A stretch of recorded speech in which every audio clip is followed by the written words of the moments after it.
Humans invest a lot of time and money exploring the unknown. First outer space, then the ocean floor.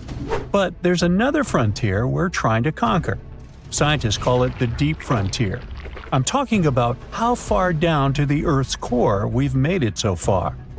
During the 60s, humans tried digging the deepest man-made hole on Earth. This took us deep into the Arctic Circle. What later became known as the super deep borehole is also the deepest artificial point on Earth, reaching the depth of 40,230 feet. It took 20 years to drill this far into the Earth's crust, and researchers say this is only about 1/3 of the way through to the mantle. Here's a quick anatomy of our planet. If the Earth is like an onion, the crust is like the thick skin of this onion. This part is only 25 miles thick. Beyond this is the 1,800-mile deep mantle, and after that, right at the center of the Earth, is the core, which is made up of 2 layers, inner and outer. Now, can you guess where on the planet the crust is at its thinnest? On the ocean floor. When American scientists understood that, they started drilling holes on the seabed. This gave way to Project Mohole. It began in 1961, but their technology to drill deep holes on the ocean was really bad. They had to improvise. They installed a system of propellers along the sides of their drill ship to keep it steady over the hole. The main challenge was to drill as vertically as possible. Otherwise, that deep hole would look more like a deep maze. Both the Kola Super Deep Borehole project and the Project Mohole came to an official stop in the years that followed. But hey, humans have built some pretty deep stuff underground. In 1963, a Turkish man took a swing with his sledgehammer to improve his basement and discovered a tunnel. That tunnel entrance led to more openings that connected a multitude of halls and chambers. He didn't know it, but he had discovered Deringoyu. This once lost city was up to 18 stories tall and 200 feet deep. The city was large enough to host 20,000 people, and it was simply standing beneath Cappadocia in Turkey the whole time. Cappadocia hosts hundreds of subterranean dwellings. 40 of these underground cities are at least 2 stories high, but none of them are as huge as Deringoyu. There's not a lot of historical accounts of how Deringoyu was born. Some speculate that the oldest part of the complex was dug about 2000 BCE by the Hittites. The Hittites were an Indo-European civilization who formed one of the first major civilizations of the Bronze Age in West Asia. Scholars think they built this underground city to protect themselves from invasion. Others think it was actually the Christians who built the city in the 1st century CE. They speculate that it could have been constructed to protect people from the intense temperature variations, extreme heat in summer and freezing cold in winter. Geographically, the terrain under Cappadocia is great for building. The rocks are soft, which makes tunneling easier. For that same reason, opening large caves underground is fragile. That's why most chambers have pillars that support them. On the bright side, and we are, none of the floors at Deringoyu have ever collapsed. The builders of Deringoyu thought of everything. The city was shut off from the world by huge rocks that hid its entrance. It was ventilated by a total of more than 15,000 shafts, around 10 centimeters wide. This way, they guaranteed enough breathing air in the upper levels in a way that they ended up being used as the living and sleeping quarters. The lower levels of this impressive maze were mainly used for storage. But honestly, they had it all. A room for a wine press, for domestic animals, small religious buildings. They certainly didn't spare any efforts to make that underground city as complete as an above-ground one. Now, speaking of impressive underground stuff, Switzerland has the longest tunnel in the world, built here on the Swiss Alps. This absurdly huge tunnel was built over 8,000 feet below the surface. Check this out. This is what the Gotthard-based tunnel looks like. The first idea to build the tunnel was put forward as early as 1947, but construction only officially began in 1999. It took them years to approve the project and then scout for the perfect location. Even so, The 73 different rock types that compose Massif turned the construction into a real challenge. Some of the rocks were as hard as granite, and others were as soft as sandstone. This meant they needed different approaches and equipment so the whole thing wouldn't crumble down. Overall, they had to excavate about 28 million metric tons of rock to make way for the tunnel. There were many other challenges to build that far into the earth. The deeper into the mountain they got, the hotter the temperatures were. Since there's no natural ventilation, temperatures would get as high as 115 degrees Fahrenheit, making it really hard for workers to endure. The tunnel stretches for 35 miles from one end to the other. During the construction, workers had to use 4 massive tunnel boring machines, aka moles, to penetrate through the massif. Each of these moles was around 1,400 feet long. But that was one of the best things they could do, since these machines limit the disturbance to the surrounding ground and help to produce a smooth tunnel wall. You'd never guess that the world's deepest basement belongs to the Sydney Opera House in Australia. The building goes as deep underground as it grows above ground. But this basement isn't just the Opera House's foundation, it's a parking lot. This unique parking garage penetrates 120 feet underground, or 12 stories deep, while most car parks are only 4 or 5 stories deep. But that's not all that makes it unique. You see, if they decided to build a normal rectangular parking space, this would end up eliminating a bunch of possible parking spaces. And since they wanted to maximize the space they had available, they had to come up with some superb structure. First, they opened up a man-made cavern to make that dream possible. Then they had to come up with a design. That's what led to the donut-shaped cavern, or what engineers call a double helix. This design shocked the engineering community for its innovative approach. But hey, it worked! Today, there is space for over 1,000 cars down there, which seems about right for an opera house. Let's wow once again real quick. Some underground structures may take up to an hour to reach. Take this gold mine in South Africa that lies around 2.5 miles below the surface.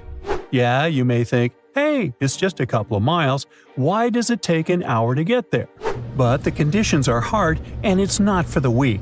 But Milan Ladina, an Ecuadorian runner, even completed a half marathon there, despite temperatures reaching 104 degrees Fahrenheit, high humidity at 80%, and an atmospheric pressure of 1.4, comparable to what divers experience 5 meters under the sea.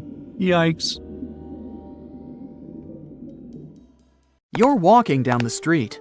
You see a strange-looking antique shop called Ageless Trinkets of Mr. Bright. You're curious, so you enter there. You take a look at all the weird stuff. Suddenly, an old folded parchment paper catches your attention. It's a world map, but something's off with it. Instead of showing the countries as you know them, it shows the locations of 4 mythical lost worlds and civilizations. Mr. Bright, the shop owner, comes next to you after realizing your shock. This map won't let you find these places or anything, but I can explain to you the legends behind them if you want, he says. Let me begin with Atlantis. You might know it as Aquaman's underwater kingdom, but Atlantis, the fictional island, was actually first introduced in 2 of Plato's works. According to him, Atlantis was a highly advanced civilization that existed about 9,000 years before his own time, and its story had been passed down by poets, authors, and others.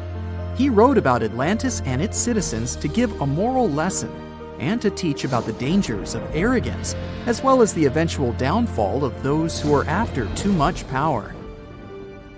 In his dialogues, Plato stated that Atlantis was a great and powerful empire that was respected in all parts of the world. It was founded by beings who were half deities and half human, and became a great naval power after a while. Being an island filled with gold, silver, and other precious metals certainly helped their case. But besides that, it was also known for its breathtaking architecture and state-of-the-art technology, as well as its countless rare and exotic wild animals.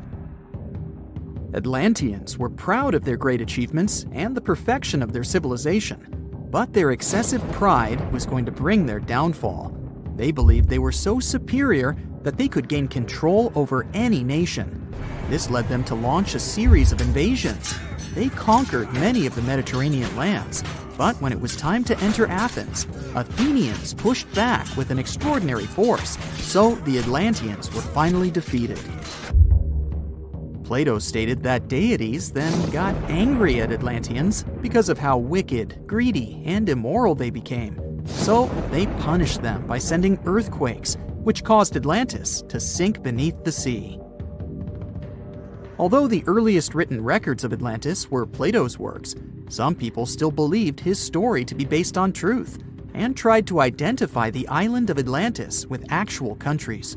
Some people suggested it may have been located in the Mediterranean Sea, near the coast of Spain or Italy.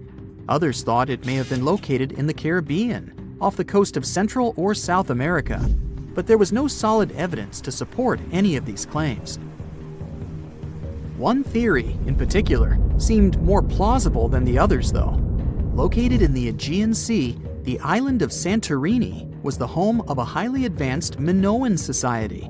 However, due to a huge volcanic eruption, it was destroyed about 3,600 years ago, causing the Minoan civilization to suddenly disappear. These similarities between the fictional Atlanteans and the historical Minoans made Santorini a good candidate for the speculations. Yet again, there were still major flaws with it, such as how the time when Plato said Atlantis was destroyed doesn't coincide with the time of Santorini's eruption. So Atlantis still continues to be regarded as nothing more than a popular legend in the scientific world. Now, let's move toward the northeast direction on the map, Mr. Bright says. According to Celtic Breton mythology, there once was a magnificent city called Ys, also known as Caris, that towered over Douarnenez Bay in France's Brittany region. It was the most wealthy city in the entire Atlantic. It was especially famous for its beautiful gardens and buildings, and its citizens were all living comfortably and happily there. Dahut, who was King Gradlon's daughter in Breton legends and literature, had a deep love for the sea. She begged her father to build a city at the edge of the sea, and that is how the city of Ys was established. Little did she know that she would be the one responsible for the destruction of her father's beloved gift. You see, since the city was surrounded by the sea, it needed to be protected by a dike equipped with floodgates, and these gates could only be opened at low tide. And the only one who had the keys to these gates was the king himself.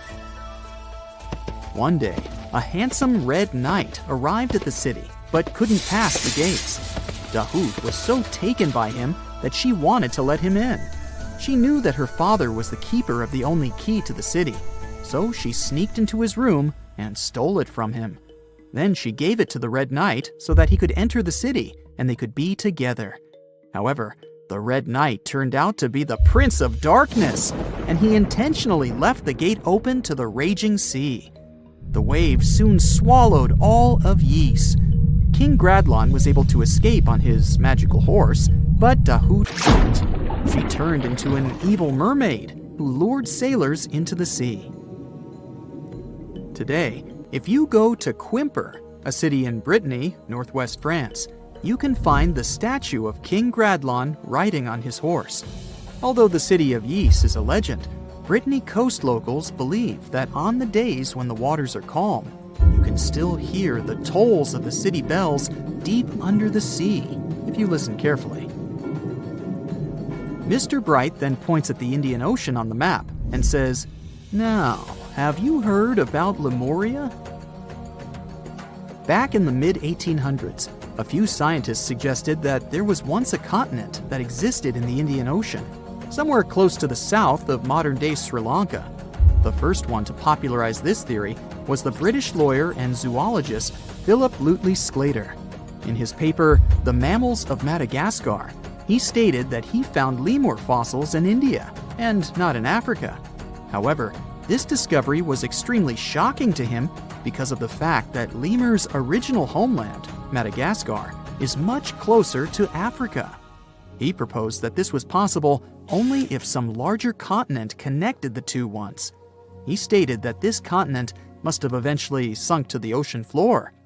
He then named it Lemuria, and hence the theory was born. People who came after Sclater took his theory a step further and thought that Lemuria was also the home of an extinct race of humans called Lemurians, who had 4 arms and enormous bodies, and were also the ancestors of modern-day humans, as well as lemurs. Of course, as new scientific discoveries were made on plate tectonics, evolution, and the study of DNA, the theories regarding the fictional continent called Lemuria were debunked. The last fictional land on the map is Agartha, Mr. Bright says. Taking its roots from Eastern mysticism, one legend says there's a kingdom called Agartha that is located deep beneath the surface of the earth. It's where all 4 corners of the world are connected by paths and tunnels. It is said that there's a secret entrance into Agartha hidden in the Gobi Desert, and it's built by Agarthans themselves using advanced technology that can't be detected by us, the surface folks. According to some beliefs, Agartha exists to counterbalance the energies of those who live above the surface. While we live in a state of rush and heightened emotions, this world beneath us is the total opposite. Some even say that those who escaped Atlantis fled here to continue their lives inside the Earth's core. And yet, others think it's actually a land that's crawling with all kinds of monsters. But there's no need to be scared, since modern science proved Earth's core is not actually hollow and is a solid hot iron ball. So you can cancel your journey plans to the center of the Earth if you've made any. Thanks, Mr. Bright. Now, let's assume that another species, whether humanoid or dolphin-like, could have existed millions of years ago. How do we find their traces? There was a Doctor Who episode about a non-human industrial civilization on Earth that existed long before us. These reptiles, called Silurians, were forced deep underground by a catastrophic rise of temperatures on Earth, and there they thrived for centuries. That inspired scientists to create the so-called Silurian hypothesis. If there was an advanced civilization before us, we should find their traces somewhere. Well, let's try. Climatologist Gavin Schmidt and astrophysicist Adam Frank decided to dive into this themselves. Like us, any technologically advanced civilization would be hungry for energy, so they looked for global effects that would leave a widespread mark. For example, hints of large-scale industrial processes, like plants and factories, and their leftovers. Then comes the question of how long these civilizations would last. If they existed for a long time, we should look for long-lasting signs, like residues from burning fossil fuels, mass extinctions, synthetic chemicals not found in nature, and even traces of nuclear fission. Basically, we should search for the same kinds of things that humans are currently leaving behind as evidence of our activities. Unfortunately, this evidence isn't that easy to find. Let's imagine an unsettling scenario if humanity suddenly disappeared.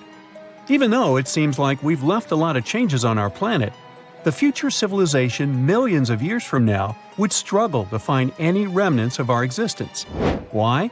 Well, our planet has existed for 4.5 billion years. Complex life on Earth has existed for more than 400 million years. Compared to that, our industrial period only lasted around 300 years, and we haven't left any significant traces. Our record of Earth's history is full of gaps, especially the further back you look. The fossil record captures only some things, being very selective and incomplete. On average, one fossil emerges every 10,000 years, and dinosaur footprints are even rarer. Mountains rise, oceans change, and plate tectonics can easily wipe out evidence of entire civilizations.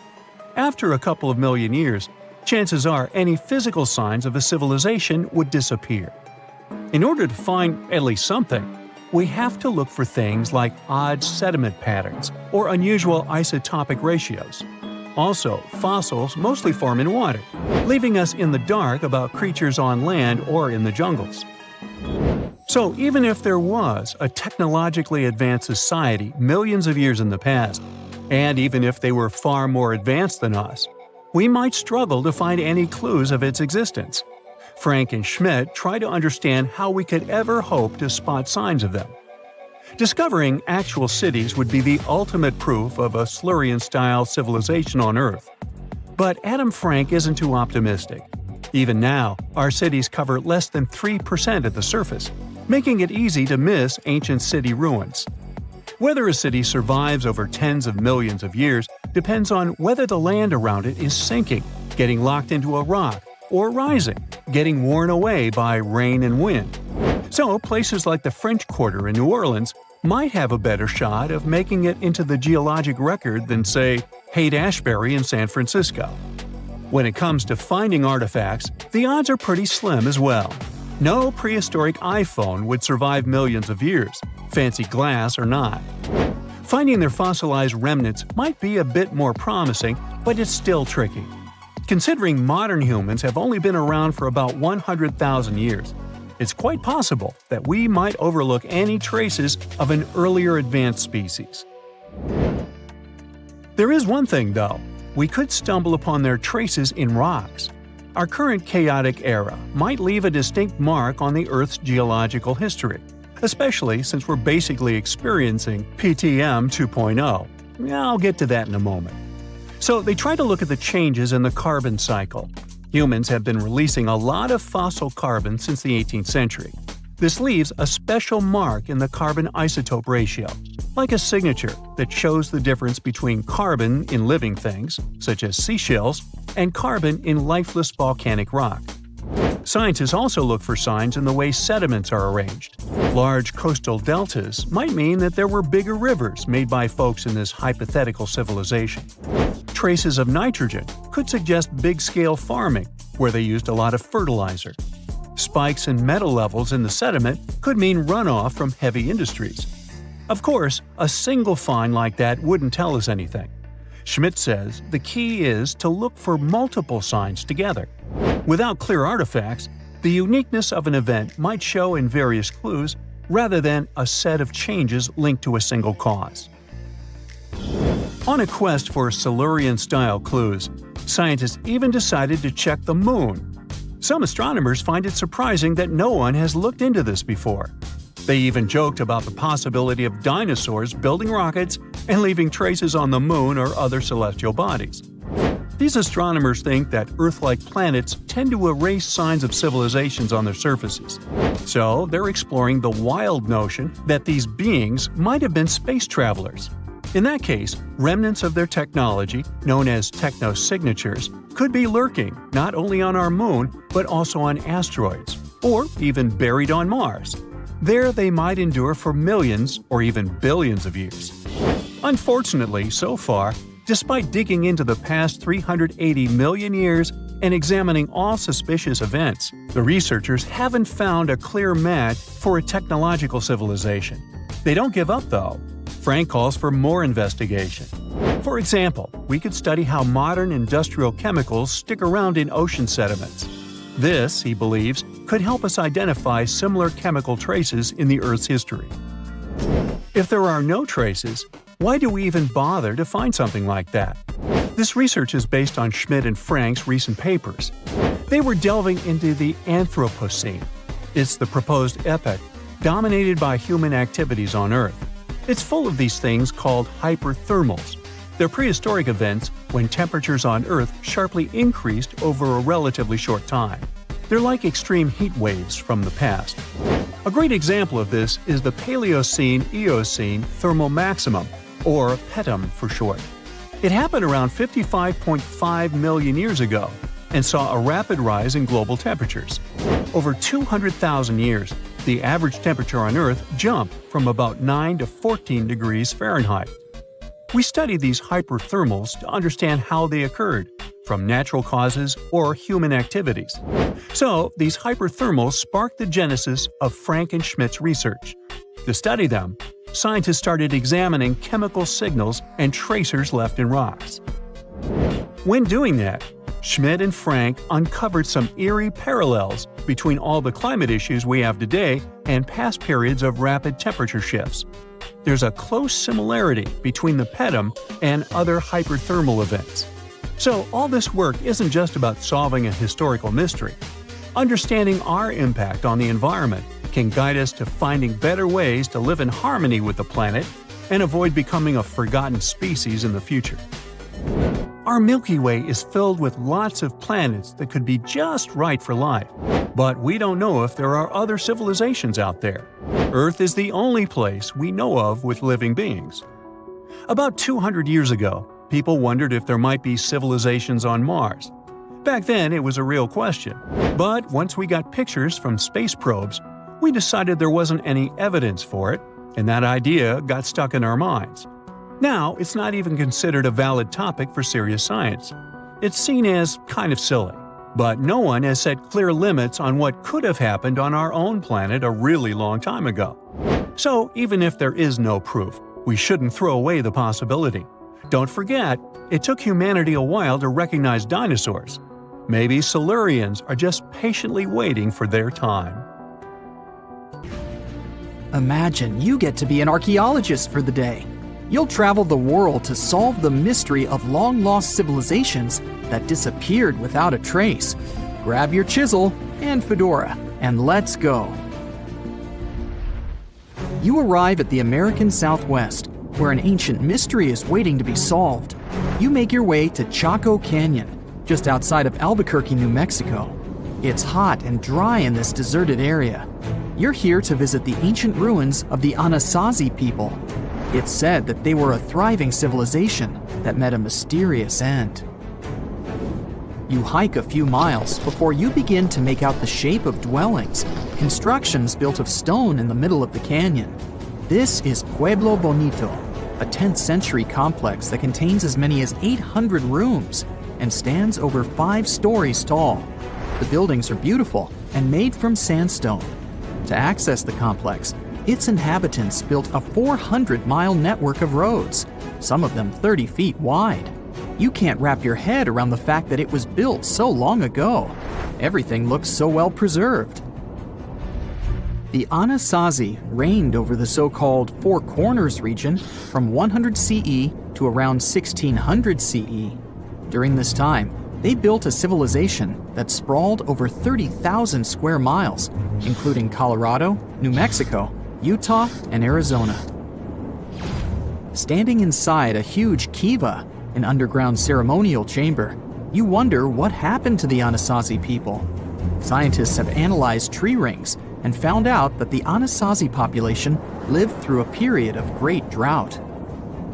The drought is believed to have lasted 23 years, and there was possibly no rain at all during this time.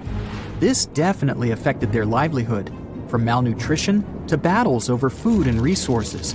But was it enough to make 30,000 people flee their homes? Researchers say these people left their homes with their belongings still in place. Ladles were left in ceramic bowls. Granaries were full of supplies. It was as if they intended to return, but never had the chance to come back. For many years, archaeologists have believed that the drought was the reason for the disappearance of this thriving society. But there's other evidence that shows a different story. Anthropologists say that the ancestral Puebloans, as they are also called, were an exemplary population. They were peaceful and lived together in harmony. But that's not what their architecture shows. They isolated themselves from the rest of the world by building their settlements so high on top of cliffs. And they built walls and other security structures in order to protect themselves. What were they so afraid of? Recently, archaeologists began to study bone fossils of the ancestral Puebloans, and they found evidence that suggests that toward the end of their civilization, things might have gotten pretty bad. Evidence shows that local leaders were ruling using fear-based methods.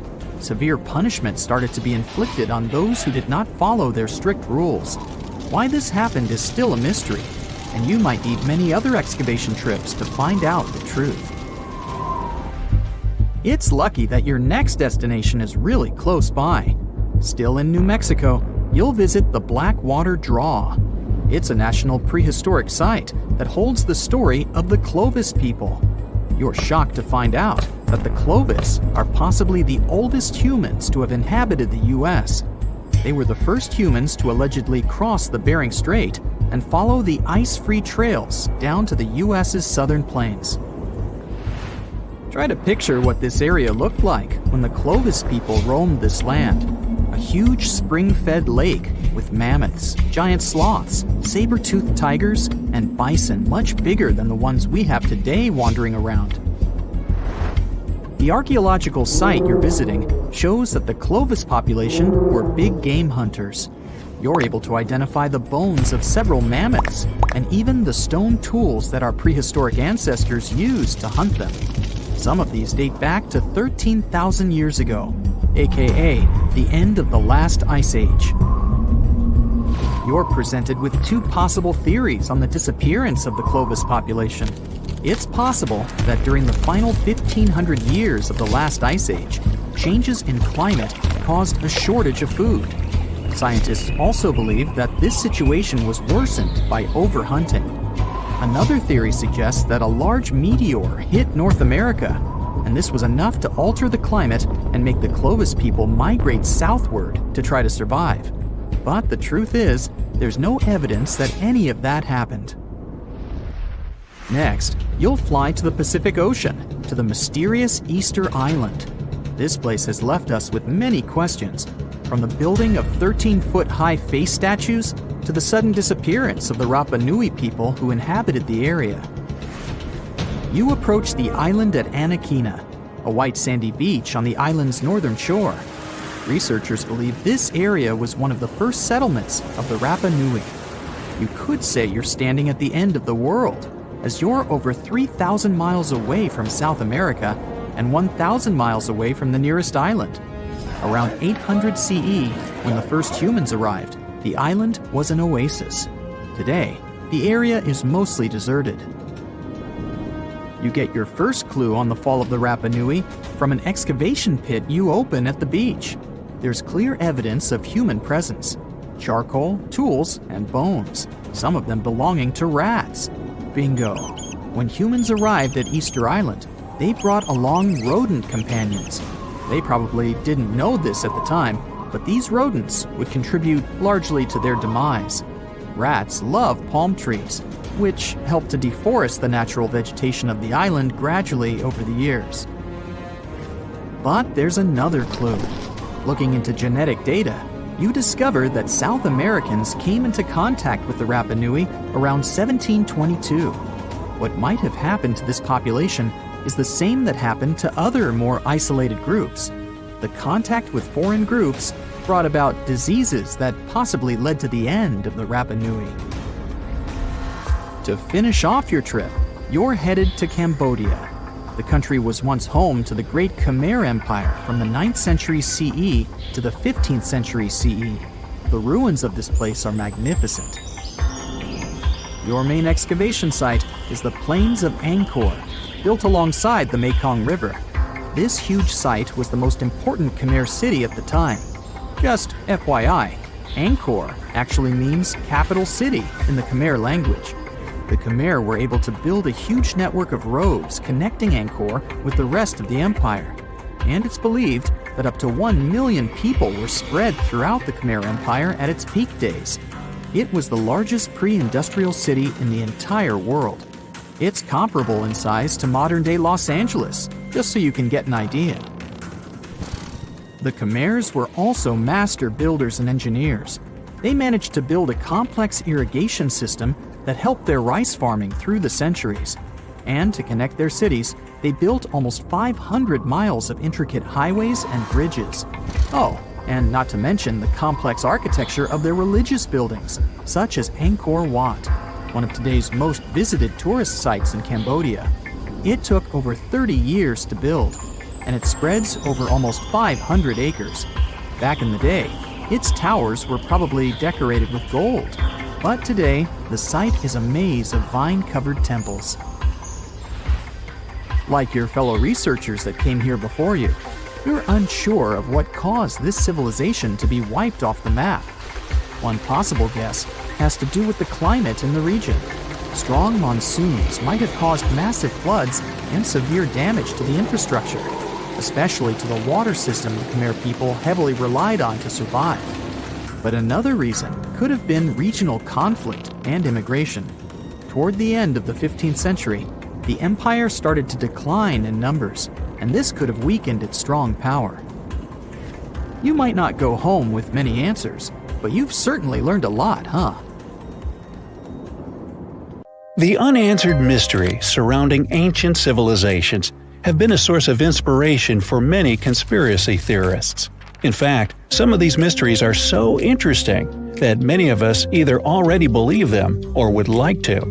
One thing is for sure though, none of those thousands of conspiracy theories have ever been, what's the word? Oh yeah, classified. Or have they? We're all aware that the CIA has done some questionable things throughout history for the sake of national security, but you wouldn't expect a book to be both a national and international threat. The CIA recently declassified parts of a book that talks about lost ancient civilizations and the catastrophic events that made them vanish thousands of years ago. This mysterious book was written in 1963 by a guy named Chan Thomas, and it was going to be published by Emerson House in 1965 until the CIA got involved. For some mysterious reason, they classified the book, and it was never released to the public until recently. But here's where it gets interesting. The book was declassified in 2013 due to the Freedom of Information Act, but it wasn't released to the public until 2016. And what was released truly raises a few questions. The original version of this document was 284 pages long, but the PDF essay that was released was heavily censored, with just 57 pages, which makes it 1/5 of the whole document. The pages were edited before they were released to the public in such a way that you wouldn't even notice that the other pages were missing. Now, no one really knows why this book was classified in the first place, but it has some interesting content from what I've gathered. The author of the book had quite the imagination and a huge love for ancient civilizations. And even though what he had to say is very thought-provoking, some of it is just bizarre. He believes that our planet is locked into a never-ending cycle of pole shifts and Earth crust displacements that are responsible for the mass extinctions of many civilizations which existed more than 6,000 years ago, even before the Sumerians. He believed that these events caused more damage to the Earth than meteors, and he bases this theory on a few artifacts that exist around the world, but weren't really noticed until recently. But I'll get into that in a bit.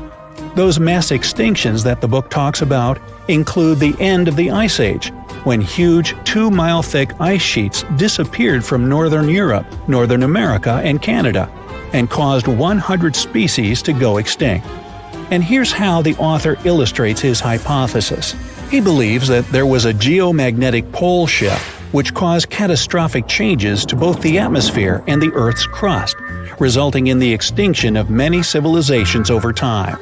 Now, even though the geomagnetic pole shift is a real thing, it doesn't just happen overnight. It happens really slowly, only about every few 100,000 years, according to scientists. But it's a bit more complicated than it sounds. It is a well-known fact that the North Pole is somewhere above Alaska, and the South Pole is close to the middle of Antarctica. Now, these are the geographic poles, and they'll always be north and south. However, the Earth's magnetic poles flipped a few 100,000 years ago. So if you had a compass, let's say 700,000 years ago, it would instead point south and show you the Antarctic. But the author of the book has a different theory. He believed that the flip of the north and south magnetic poles doesn't happen every few 100,000 years, but every 12,000 years, and that this flip occurs in just a few hours, causing a catastrophic apocalypse. He thinks this happens as a result of an explosion inside the Earth's core. This explosion causes the magnetic poles to flip, but it also causes the Earth's crust to move. According to the book, due to these catastrophic events, a lot of the Earth's continents that were submerged underwater rose above sea level in just a few hours. Now, here's where it gets interesting. The author also states that the Peruvian Andes were beneath the ocean before the last pole shift. And even though it seems far-fetched, since the Andes are approximately 22,000 feet above sea level, there was evidence to support that claim in the late 80s. Scientists found whale bones and fossils that are said to be millions of years old on top of the Andes and the Himalayan mountains. It's also suggested in the book that the deep freeze the Earth went through during the Younger Dryas event caused the Gulf Stream to be disrupted, and he points to some interesting evidence to support that theory. Frozen mammoths were found trapped in blocks of ice with food still in their mouths. Now, this is a true mystery, because freezing cold weather is in their nature, and they were among the few animals that could truly survive in the Ice Age. So, what could have caused them to freeze so quickly? Kinda makes you go, doesn't it? The document describes the Great Pyramid of Giza as a true enigma as well. The Pyramid of Giza is made out of 2.5 million stone blocks that are placed on top of each other with great precision. It's close to 750 feet wide and more than 450 feet high. To this day, we're still not able to explain how it was constructed, and it's quite difficult to understand the internal design as well. On the inside, the pyramid has no similarities to the other pyramids, and, despite popular belief, there were no mummies found in any of them. If you think that's a bit weird, wait for the next one. There are absolutely no hieroglyphs found in any of the pyramids, and that goes both ways. What do I mean? There are also no pyramids, or anything that resembles a pyramid, in any hieroglyphs either. Mr. Thomas believes that the pyramids were created hundreds of thousands of years before the Egyptians, by a civilization that went extinct. Speaking of civilizations, in his book he even mentions the Greeks. He claims that in Greece, there was another ancient race of people that went extinct as well. He claims they were extremely tall with blue eyes and blonde hair, and had access to advanced technology that the Greeks couldn't have known about in their prime. Now, before we drift too far away from the stone blocks, let's talk about another mystery, the temple in Baalbek, Lebanon, and its ginormous foundation blocks. Those stones, which make up the Heliopolis, were also used for the temple in Rome. The foundations of the temples are made of 900-ton trilithon stones, and according to the author, this is proof that there must have been a lost ancient civilization with advanced technology. Now, most archaeologists claim that those stones were made by the Romans. However, there's no evidence to support that. The Romans didn't have the technological equipment to make the stones or lift them. So, you might think, what if they just made them in that place right then and there?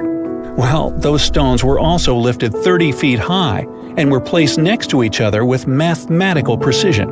And let's not forget about the blocks on top of the Heliopolis in Lebanon, which weigh about 800 tons each. But wait till you hear the next one. The Romans don't even credit themselves for these stones. They claim that they built up the sides, but they don't take credit for the extraordinarily large and heavy foundation stones. The author also makes an interesting point about the distance between the Roman capital and Baalbek in Lebanon. Why would the Romans build the world's largest monolithic stones in such a remote area, and so far away from their capital, and never take credit for it? Well, folks, it's a mystery to me. Now, let's move on to the most intriguing enigma, Easter Island, which is located in the middle of the Pacific Ocean, or nowhere if you will. The author questions how people found it or even settled in such a remote island that long ago. One of the signifiers of Easter Island are the Moai statues, and the mystery surrounding who they depict and why. What's an even bigger question is how they were created, moved, and positioned in the places they were found. According to this declassified document, Easter Island was part of the now lost continent named Mu, and it was sunk in the Pacific Ocean in a disastrous cataclysm that happened during one of those pole shifts. The continent of Mu, according to the book, was as big as South America, and what we now call Easter Island is just what's left of that continent. The author also believes that this is what happened with the lost city of Atlantis as well. Plato is even quoted about this, saying that the whole city of Atlantis sunk miles beneath the waves within just a day.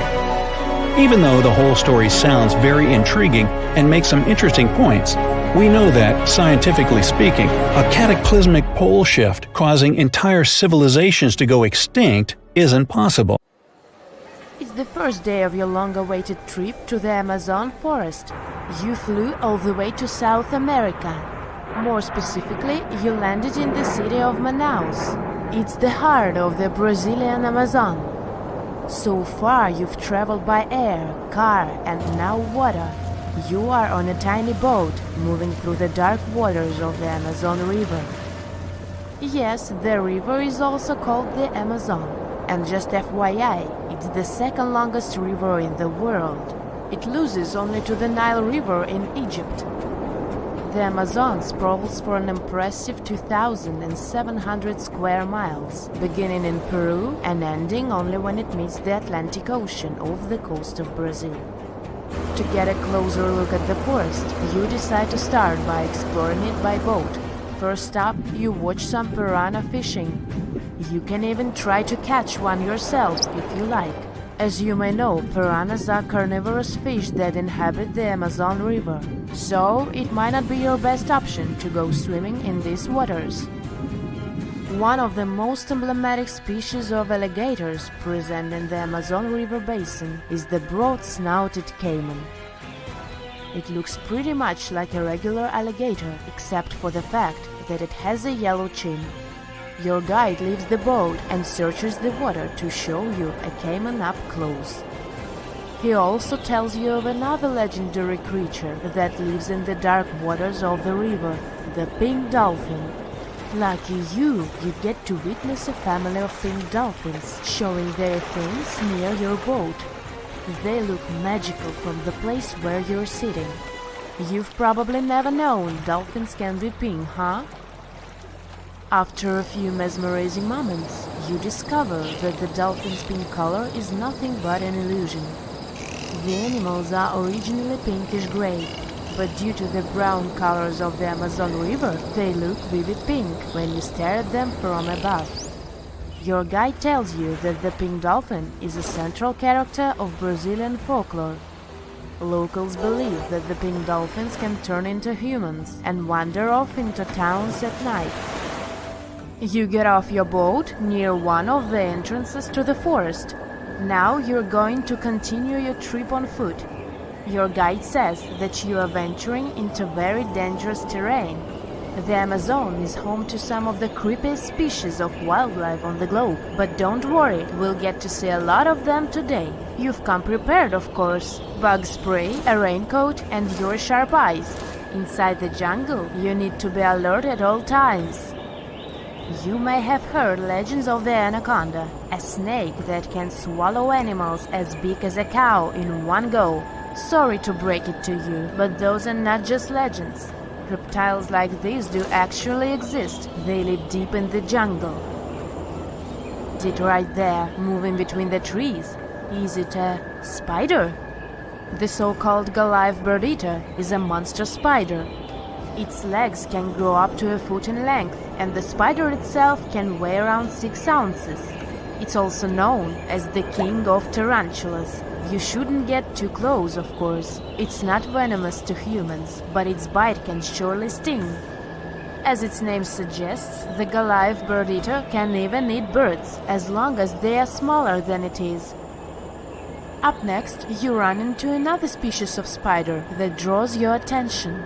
This one is so tiny that you almost don't see it. It's known by the popular name of the decoy spider.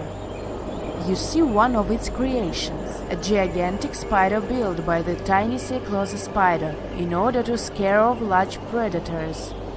This is as amazing as it is creepy. A spider that uses the remains of other insects and dry leaves to create the image of a large spider on its web. If it fools predators, perfect! But to us humans, this work of art looks almost endearing. Who knew there were artists in the arachnid world? Near a small lake, you witness a unique scene. A large snake is slowly slithering its way toward a lizard that is resting on a rock. The lizard seems obvious to the presence of the dangerous reptile. But right as the snake is preparing to attack, the lizard flies the scene in its iconic way. The so-called basilisk lizard is famous for its ability to walk on water, or rather run across the water. This isn't an illusion, just a matter of balancing. The small lizard moves its legs on top of the water very fast, while its long tail serves as a counterweight. I wish I could do that. If you've ever wondered what a frog looks like on the inside, you've come to the right place. Right in front of your eyes, there is a rare local species of frog. It's known as the glass frog. This species of amphibian has a type of transparent skin that is completely see-through. In other words, you can see the frog's interior with astounding clarity. It's as if you had X-ray vision. Moving on with your journey, soon you come across a pond. Floating on its water is probably the biggest water lily you've ever seen in your life. These huge plants are also known as the Victoria Amazonica. They can measure up to 8 feet across and hold the weight of a grown-up person. But I wouldn't recommend trying to climb on it if I were you. Just cause, you know, it's the Amazon forest we're talking about. The wildlife here is amazing, but the forest itself is also a sight. There are over 80,000 species of plants and trees grown in the Amazon rainforest. In fact, you can find 10% of all the world's wildlife in this jungle. An estimated 400 billion trees grow on the gigantic area the forest occupies. Of course, this place is bound to be biodiverse, right? You won't be able to witness this phenomenon during your trip, but your guide tells you about a unique species of tree that is famous for being able to walk. Yep, you've heard correctly. There are walking trees in the Amazon rainforest.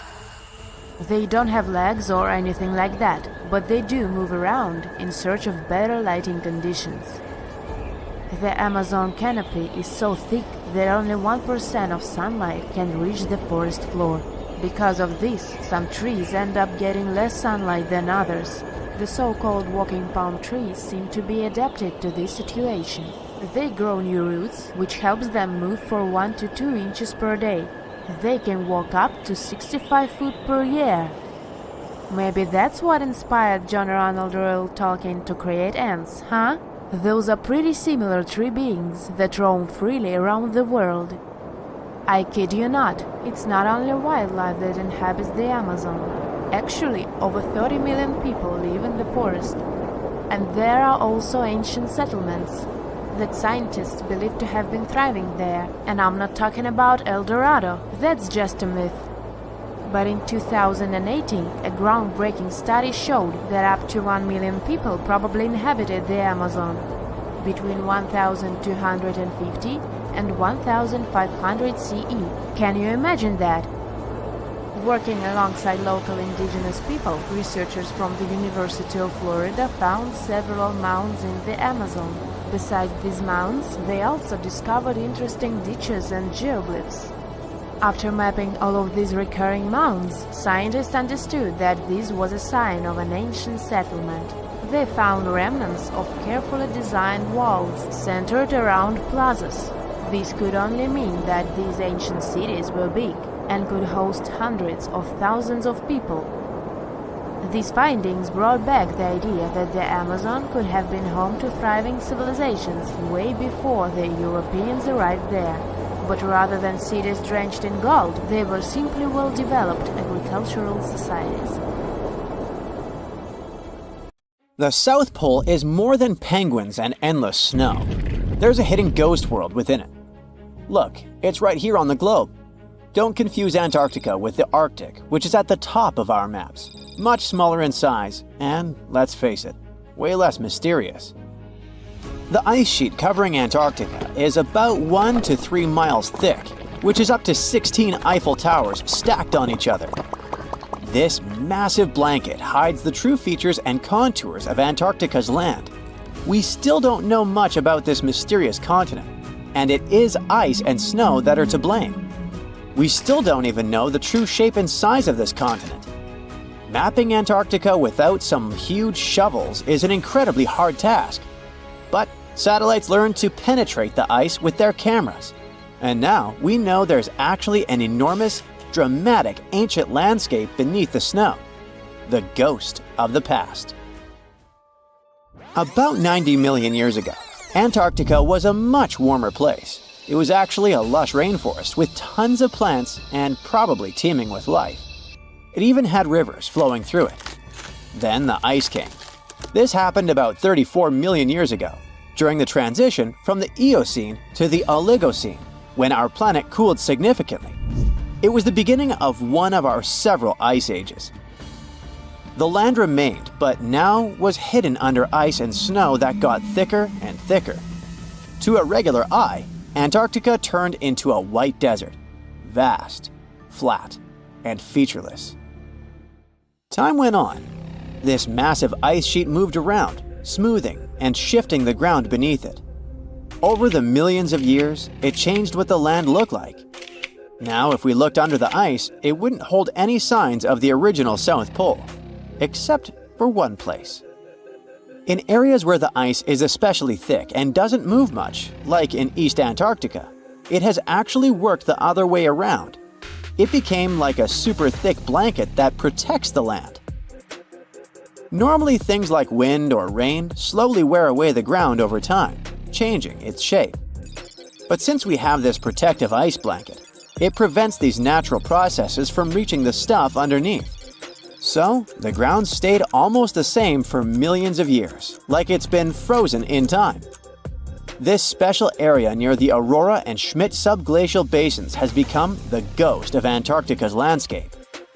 This place was barely touched even since it was first covered in snow 34 million years ago. This is a historical footprint, a place that can tell us what Antarctica's ground looked like before it became a freezing nightmare. As scientists peered under East Antarctica, they saw an amazing ghost. The traces of the rivers that were flowing there millions of years ago, various valleys, and some weird little islands, as well as 3 big chunks of land shaped like the letter U. Hey, what's that all about? You see, the continents on our planet are moving constantly, sliding along the red-hot lava mantle like cereal on milk. Over history, they came together and broke apart several times. Hundreds of millions of years ago, several continents were a part of one enormous Gondwana. Antarctica was one of them. It used to be one huge landmass. But when Gondwana broke apart, the poor continent got stretched by tectonic forces. Parts of land were pulled away from each other. Whoosh! And they got torn apart. And that's how we got these big chunks or blocks of land under thick layers of ice. In any case, scientists now want to explore this ghost a bit more. But to study it deeply, they need to actually drill down through the ice, like using a straw to get to the bottom of a thick shake. This will help them pick up some rocks and dirt from way below to learn more about the Earth's history and climate. Antarctica is the 5th largest continent in the world, approximately bigger than the entirety of Europe or Australia, competing with the entire South America in size. Aside from East Antarctica, we discussed there are several more regions: Antarctica Peninsula, South Pole, West Antarctica, and the Ross Sea. The continent is basically a frozen sandbox, and all its hidden, mysterious landscape is actually less explored than Mars's terrain. We only know for sure that without ice, it wouldn't just be flat and empty, but an entire world full of big mountains, huge canyons, and even fiery volcanoes. Some of these volcanoes are so huge that they peak above the layers of snow. In West Antarctica alone, there are at least 138 volcanoes, though only about 8 or 9 are active today. One of the craziest ones is Mount Erebus, the southernmost volcano and the tallest one on the continent, about 12,500 feet high. And deep beneath the ice sheet, this guy hosts incredible, beautiful subvolcanic caves. The temperatures there are warm enough for t-shirts. The Antarctic Peninsula, or Lesser Antarctica, looks like a bunch of mountainous islands deeply underground. It has newer volcanic rocks that are part of the Pacific Ring of Fire. which is like a giant circle of volcanoes and earthquake zones around the Pacific Ocean. The Greater Antarctica is a huge part, almost as big as Australia. It consists of East Antarctica and the South Pole. Beneath the ice, it's a place of rocks that have been around for a very, very long time, including the special zone we mentioned. You probably know that Antarctica is nearly devoid of humans. No wonder, with a mean temperature of about -46 degrees Fahrenheit. But even though this place is horrifyingly cold and deserted, life still clings on. You guessed it, in the underworld. In 2017, scientists found DNA traces of algae, moss, and even possibly unknown small animals in the deep caves. That means that even in such crazy conditions, there are still unique ecosystems thriving in little isolated warm pockets beneath the snow. There was another incredible find beneath Antarctica's Ross Ice Shelf, a lively ecosystem vibing within an underground river. Scientists have long suspected that Antarctica's underworld should have some freshwater lakes and rivers. One day, a satellite spotted a groove there. They decided to explore it and used a hot water drill to melt their way through the ice. As they reached the underworld, they dropped a camera into one of those hidden fresh rivers. And at first, they thought they'd find just some rocks or something. But instead, they stumbled upon hundreds of amphipods, tiny shrimp-like creatures. Little ones instantly swarmed around the lens. Shrimps blocked the camera and scientists couldn't check out what they wanted to. Pretty funny, but at least that means that there really is an important ecosystem deep within Antarctica. Now, they're gonna explore it. And all this is just the beginning of the mysterious underworld. Antarctica's snow also hides the deepest canyon on Earth under the Denman Glacier. Well, Mariana Trench is still the deepest point on Earth, but it's a part of the oceanic crust, geologically speaking. Also, in 1958, explorers found a huge mountain range under the ice, as big and tall as the famous Alps Mountains. The range stretched for about 745 miles with peaks as high as 1.7 miles. And all this magnificence is buried under tons of ice. Who knows what else we might find there? Antarctica holds about 60% of our entire planet's freshwater, which means it would be pretty bad if it melted. For example, there's this Doomsday glacier, officially known as Thwaites Glacier. It's a huge ice formation, about the size of Florida, and it's melting right now. Every year, the sea levels rise by 4% because of it. If this guy melts away completely, the sea levels all around the world will increase by 2 feet, which might not sound like a lot, but it would be catastrophic for coastal areas. Luckily, researchers have found that even if its ice shelf were to collapse in the next 50 years, the glacier itself wouldn't retreat as quickly as they feared. It's still losing ice rapidly, but it would be quite a slow process. So, there's a mysterious doorway in the middle of Antarctica. Some people think it's Bigfoot's vacation home, or a shuttlecraft from Star Trek, or maybe a door to Agartha, a mythical kingdom some people believe is located in the center of the Earth. Well, the scientists debunked all these poetic theories and explained that what looks like a mysterious doorway is located in an area of fast sea ice. It's offshore of the coast and is full of little islands with shallow water around them. When ice flows around hard rocks hidden underneath, it can create patterns that look odd but are totally normal. In this spot, the ice is thin, so the rocks underneath have a big effect on how the ice moves. The cold winds in Antarctica also shape the ice and snow and make it look like they're lines and shapes. So, the mysterious doorway is just a rocky ridge poking out because the ice has melted a little.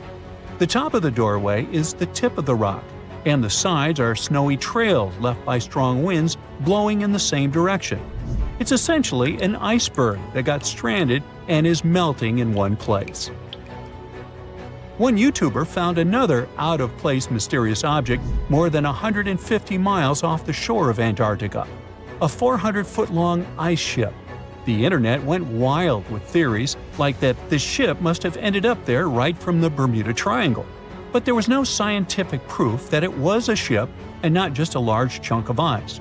And once some other internet users revisited the place, they noticed the ice melted in the summer and the hypothetical ship was gone. Another mysterious Google Maps find in Antarctica was a pyramid. And before you make up an exciting theory about how the ancient Egyptians built a secret base here, I have to tell you it turned out to be just a mountain. It's part of the tallest mountain range in Antarctica that stretches for almost 250 miles. It's not the first pyramid on this continent, as explorers from the British Antarctic expedition found another unusually shaped mountain and nicknamed it the Pyramid. But this one didn't even have a pyramid shape. Here's one Antarctic find that definitely won't disappoint you: a giant ice shelf that reminded scientists of the Grand Canyon. A special submarine robot named RAN covered over 600 miles under the thick ice and brought back some amazing footage of icy mountains, valleys, flat plateaus, and swirly patterns made entirely of ice. One of the strangest things RAN found was giant bowl-shaped holes, or scoops, in the ice. Sadly, scientists lost track of the robot. They think that curious Weddell seals may have accidentally bumped into RAN and caused it to get stuck. To save energy, RAN probably shut itself down, and the scientists couldn't find it again. But the team is hoping to build a new robot and continue exploring this icy canyon to see how the patterns under the ice might change over the years. Another huge Antarctic canyon was found thanks to bad weather. A team of sound experts had to pause their work at the Casey Research Station in a storm. Instead of waiting around, they decided to use the unexpected free time to map the seafloor near Adams Glacier. And that's how they found a canyon that is almost 7,000 feet deep, almost 30,000 feet wide, and stretches over 28 miles away from the glacier. During the mapping, they discovered just part of the canyon before they had to go back to the research station. But when bad weather came in again, the ship went back and mapped more of the canyon. They were working in waves up to 13 feet high and super powerful winds, but they managed to get about 15 hours of data to complete their map. On the way back to Australia, they stopped one last time, and now they've got a full picture of the canyon. Studying it is helping scientists learn more about the history of glaciers and the interaction between the Antarctic ice sheet and the ocean. Now, there's a frozen lake in Antarctica called Lake Enigma. For a long time, people thought the lake was completely frozen solid. But during one expedition, researchers found that under the thick ice, there was a layer of liquid water about 40 feet deep. To learn more, they drilled through the ice and sent down a camera to explore what was hiding in the lake's depths. The lake's water, which they think comes from the nearby amorphous glacier through a secret underground pathway, was filled with strange microbial life. These tiny microbes lived in mats that covered the lake bed. Some of the mats were thin and spiky, and others looked like crumpled carpets, or even small tree-like shapes that grew up to 16 inches. Many of the microbes could make their own food through photosynthesis, just like plants do, and it gave the lake a high amount of oxygen. One of the coolest discoveries was a type of microbe which usually lives in low-oxygen places. Lake Enigma might be similar to environments on icy moons like Europa or Enceladus, so it could mean that these moons also have hidden water under their ice and possibly microbial life too. One more mind-boggling discovery from Antarctica is tiny pieces of amber in mudstone, found here for the very first time. It took scientists years of studying incredibly well-preserved fossilized roots, pollen, and spores that they found back in 2017. Amber proves that resin-producing trees once grew in Antarctica, part of a lush rainforest that existed near the South Pole during the mid-Cretaceous period. Back then, disclaimer, I wasn't around then, the trees would have had to survive through months of darkness during the long Antarctic winters. Scientists believe they adapted by going dormant for a long time. The amber pieces the scientists found are tiny, but they are beautiful shades of yellow and orange with bumpy surfaces that show how the resin flowed out of the trees. This resin likely leaked out to protect the trees from insects.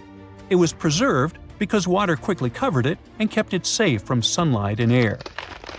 A scientist was browsing through satellite images for brown trails of penguin waste and found 4 new colonies of emperor penguins at the base of the globe. These new colonies likely have been around for years, though 3 of them are rather small, with fewer than 1,000 breeding penguins each. One of the new colonies was found close to a place called the Lazarev Ice Shelf, where there used to be a larger penguin colony. They thought this colony went extinct in 2019, but it seems the penguins have just moved a bit because of changing sea ice conditions. So studying them can help us learn more about how emperor penguins adapt to changes in the environment. Now, there used to be a giant river system in Antarctica 40 million years ago. Researchers found proof of it after studying soft sediments and hard rocks from the frozen seabed. They looked at tiny bits of radioactive elements, like uranium and lead, and learned that the deeper dirt came from the time of dinosaurs. The dirt closer to the surface was younger and had an interesting pattern, like the kind you see in river deltas today, such as in the Mississippi River or Rio Grande. Scientists found tiny signs of life in the sand. The river that once flowed here started in the Trans-Antarctic Mountains and traveled 930 miles before it reached the sea. Researchers kept studying newer layers of dirt from about 20 million years ago. They hope this will help them predict what the Earth's weather patterns might be like in the future. Imagine you get to be an archaeologist for the day. You'll travel the world to solve the mystery of long-lost civilizations that disappeared without a trace. Grab your chisel and fedora, and let's go. You arrive at the American Southwest, where an ancient mystery is waiting to be solved. You make your way to Chaco Canyon, just outside of Albuquerque, New Mexico. It's hot and dry in this deserted area. You're here to visit the ancient ruins of the Anasazi people. It's said that they were a thriving civilization that met a mysterious end. You hike a few miles before you begin to make out the shape of dwellings, constructions built of stone in the middle of the canyon. This is Pueblo Bonito, a 10th century complex that contains as many as 800 rooms and stands over 5 stories tall. The buildings are beautiful and made from sandstone. To access the complex, its inhabitants built a 400-mile network of roads, some of them 30 feet wide. You can't wrap your head around the fact that it was built so long ago. Everything looks so well preserved. The Anasazi reigned over the so-called Four Corners region from 100 CE to around 1600 CE. During this time, they built a civilization that sprawled over 30,000 square miles, including Colorado, New Mexico, Utah, and Arizona. Standing inside a huge kiva, an underground ceremonial chamber, you wonder what happened to the Anasazi people. Scientists have analyzed tree rings and found out that the Anasazi population lived through a period of great drought. The drought is believed to have lasted 23 years, and there was possibly no rain at all during this time. This definitely affected their livelihood, from malnutrition to battles over food and resources. But was it enough to make 30,000 people flee their homes? Researchers say these people left their homes with their belongings still in place. Ladles were left in ceramic bowls. Granaries were full of supplies. It was as if they intended to return, but never had the chance to come back. For many years, archaeologists have believed that the drought was the reason for the disappearance of this thriving society. But there's other evidence that shows a different story. Anthropologists say that the ancestral Puebloans, as they are also called, were an exemplary population. They were peaceful and lived together in harmony. But that's not what their architecture shows. They isolated themselves from the rest of the world by building their settlements so high on top of cliffs. And they built walls and other security structures in order to protect themselves. What were they so afraid of? Recently, archaeologists began to study bone fossils of the ancestral Puebloans, and they found evidence that suggests that toward the end of their civilization, things might have gotten pretty bad. Evidence shows that local leaders were ruling using fear-based methods. Severe punishment started to be inflicted on those who did not follow their strict rules. Why this happened is still a mystery. and you might need many other excavation trips to find out the truth. It's lucky that your next destination is really close by. Still in New Mexico, you'll visit the Blackwater Draw. It's a national prehistoric site that holds the story of the Clovis people. You're shocked to find out that the Clovis are possibly the oldest humans to have inhabited the U.S. They were the first humans to allegedly cross the Bering Strait and follow the ice-free trails down to the U.S.'s southern plains. Try to picture what this area looked like when the Clovis people roamed this land. A huge spring-fed lake with mammoths, giant sloths, saber-toothed tigers, and bison much bigger than the ones we have today wandering around. The archaeological site you're visiting shows that the Clovis population were big game hunters. You're able to identify the bones of several mammoths and even the stone tools that our prehistoric ancestors used to hunt them. Some of these date back to 13,000 years ago, aka the end of the last ice age. You're presented with two possible theories on the disappearance of the Clovis population.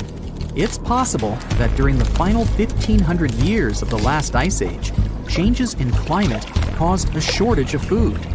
Scientists also believe that this situation was worsened by overhunting.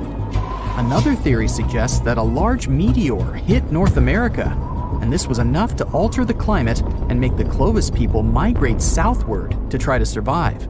But the truth is, there's no evidence that any of that happened.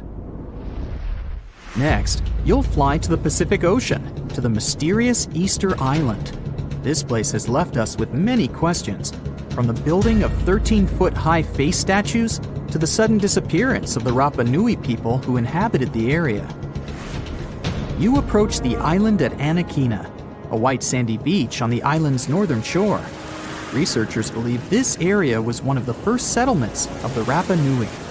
You could say you're standing at the end of the world, as you're over 3,000 miles away from South America and 1,000 miles away from the nearest island. Around 800 CE, when the first humans arrived, the island was an oasis. Today, the area is mostly deserted.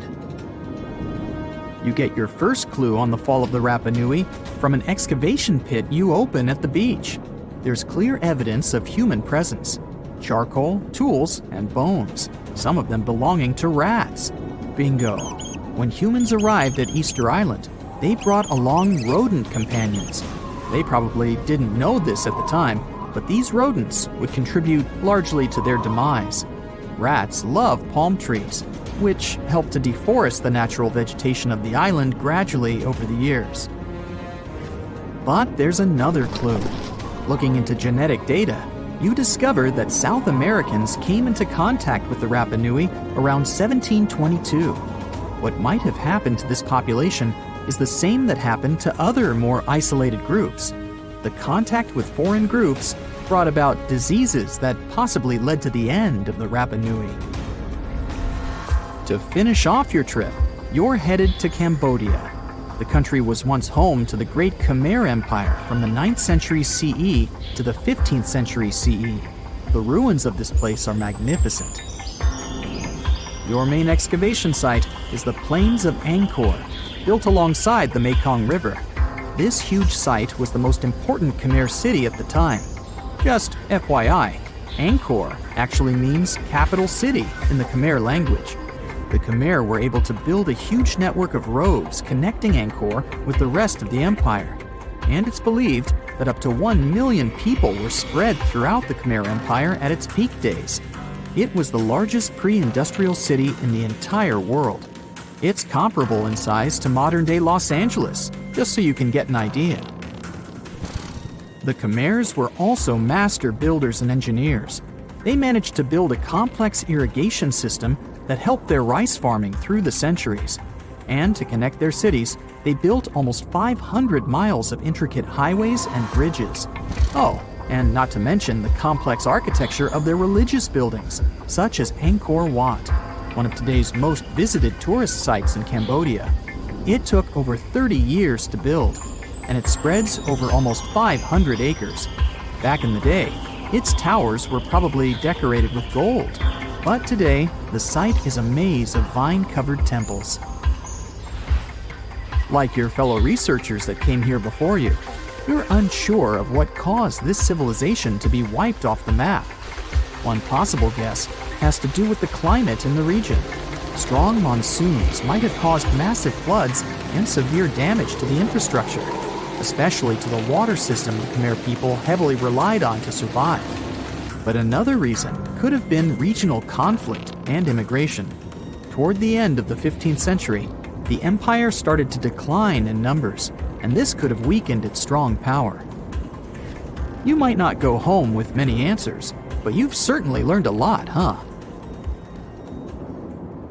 In the ice caves of Mount Rainier in the United States, vibrant blues and whites form breathtaking ice sculptures that sparkle like precious gems. But don't get too close. These delicate formations are constantly at risk of collapse. As temperatures rise, ice chunks and flakes, some the size of a small car, break loose and fall from the cave ceiling. Explorers also face the risk of hypothermia, with freezing air inside and even colder meltwater flowing from the snowfield. The volume of meltwater increases as the day heats up, making the caves even riskier in the afternoon. If you dive into this strange pond in Norway, known as Plura, and swim around for around 1/3 of a mile, you will emerge into a long, colorful cave where limestone and marble formations form narrow and edgy passageways. If you are an okay diver, who does it just for fun, you can end your exploration there. But this cave system is the deepest in Northern Europe, so highly trained and experienced divers can continue exploring the course, which quickly plunges much deeper through pitch-black, ice-cold water, becoming narrow and difficult. In winter, temperatures drop to around 36 degrees Fahrenheit. Sadly, tragic incidents have marked this cave's history, as lost divers have faced perilous retrieval efforts. Jacob's Well in Texas looks like a calm 12-foot swimming hole, inviting and refreshing. Yet, what lies beneath is a treacherous sinkhole leading to a hidden underwater cave system. The dark, secretive depths beneath the placid water descend vertically for about 30 feet, then continue downward at an angle through a series of silted chambers separated by narrow restrictions, finally reaching an average depth of 120 feet, which is about the height of a Ferris wheel. Despite its pretty appearance, the well claimed 9 lives between the 1960s and the 1980s, but some people speculate that the actual number could be higher. This is why these dark, secretive depths are still known as some of the most dangerous diving locations in the United States. As we dive deeper into the Earth, we find ourselves in Verkhovnica Cave in Georgia, known for being the deepest cave in the world. It is over 7,000 feet deep, plunging into the unknown, where there is a real risk of deadly floods from underground sources.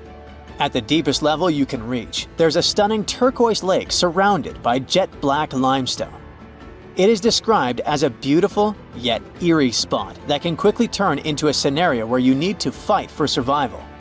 When storms and thunder hit, the roar inside the cave is almost deafening, and the water floods rise really fast. When this happens, explorers cannot afford to wait. They must find a way out immediately. The thing is, caves and storms together are a seriously dangerous mix. Take, for example, the event that occurred in 2018 that had the whole world glued to the news.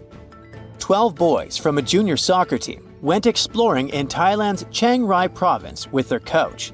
They raced their bicycles up into the forested hills to reach the Tam Long Cave. In high spirits, they clambered into the cave with just their torches, planning to stay for only about an hour. But they didn't emerge until 2 weeks later. That's because right after they entered there, heavy rainfall began, partially flooding the cave system, blocking their way out, and trapping them deep inside. This is how the world learned about the real dangers of the Tam Long Cave. The Kidam Caves, located in Mount Elgon National Park in Kenya, is considered one of the most dangerous caves in the world.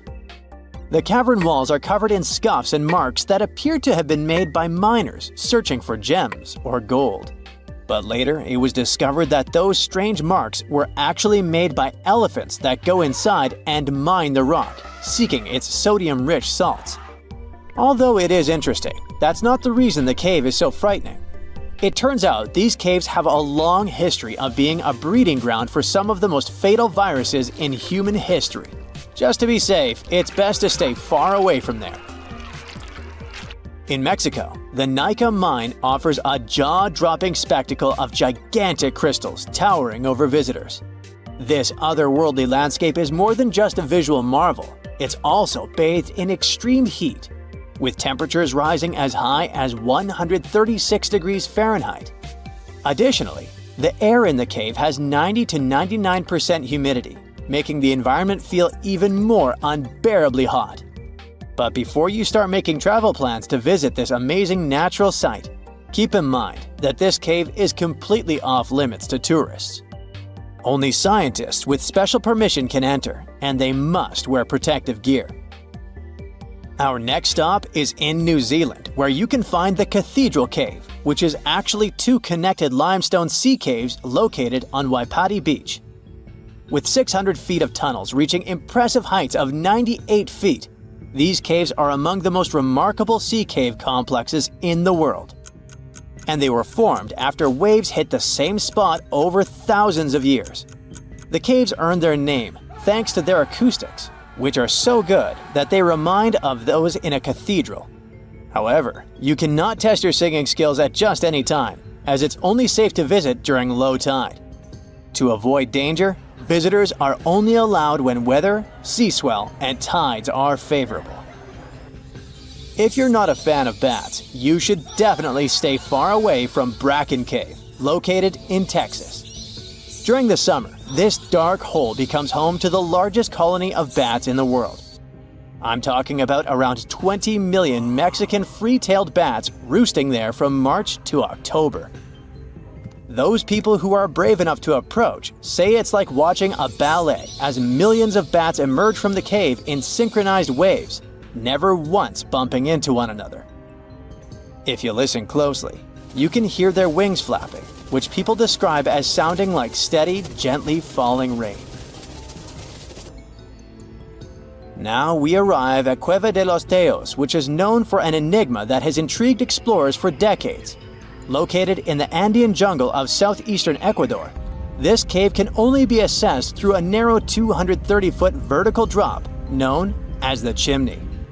Inside, explorers find a labyrinth world of chambers the size of large buildings, connected by narrow galleries and impressive halls, some of which are pierced by jagged stalactites and stalagmites. If that isn't enough to make your heart race, wait.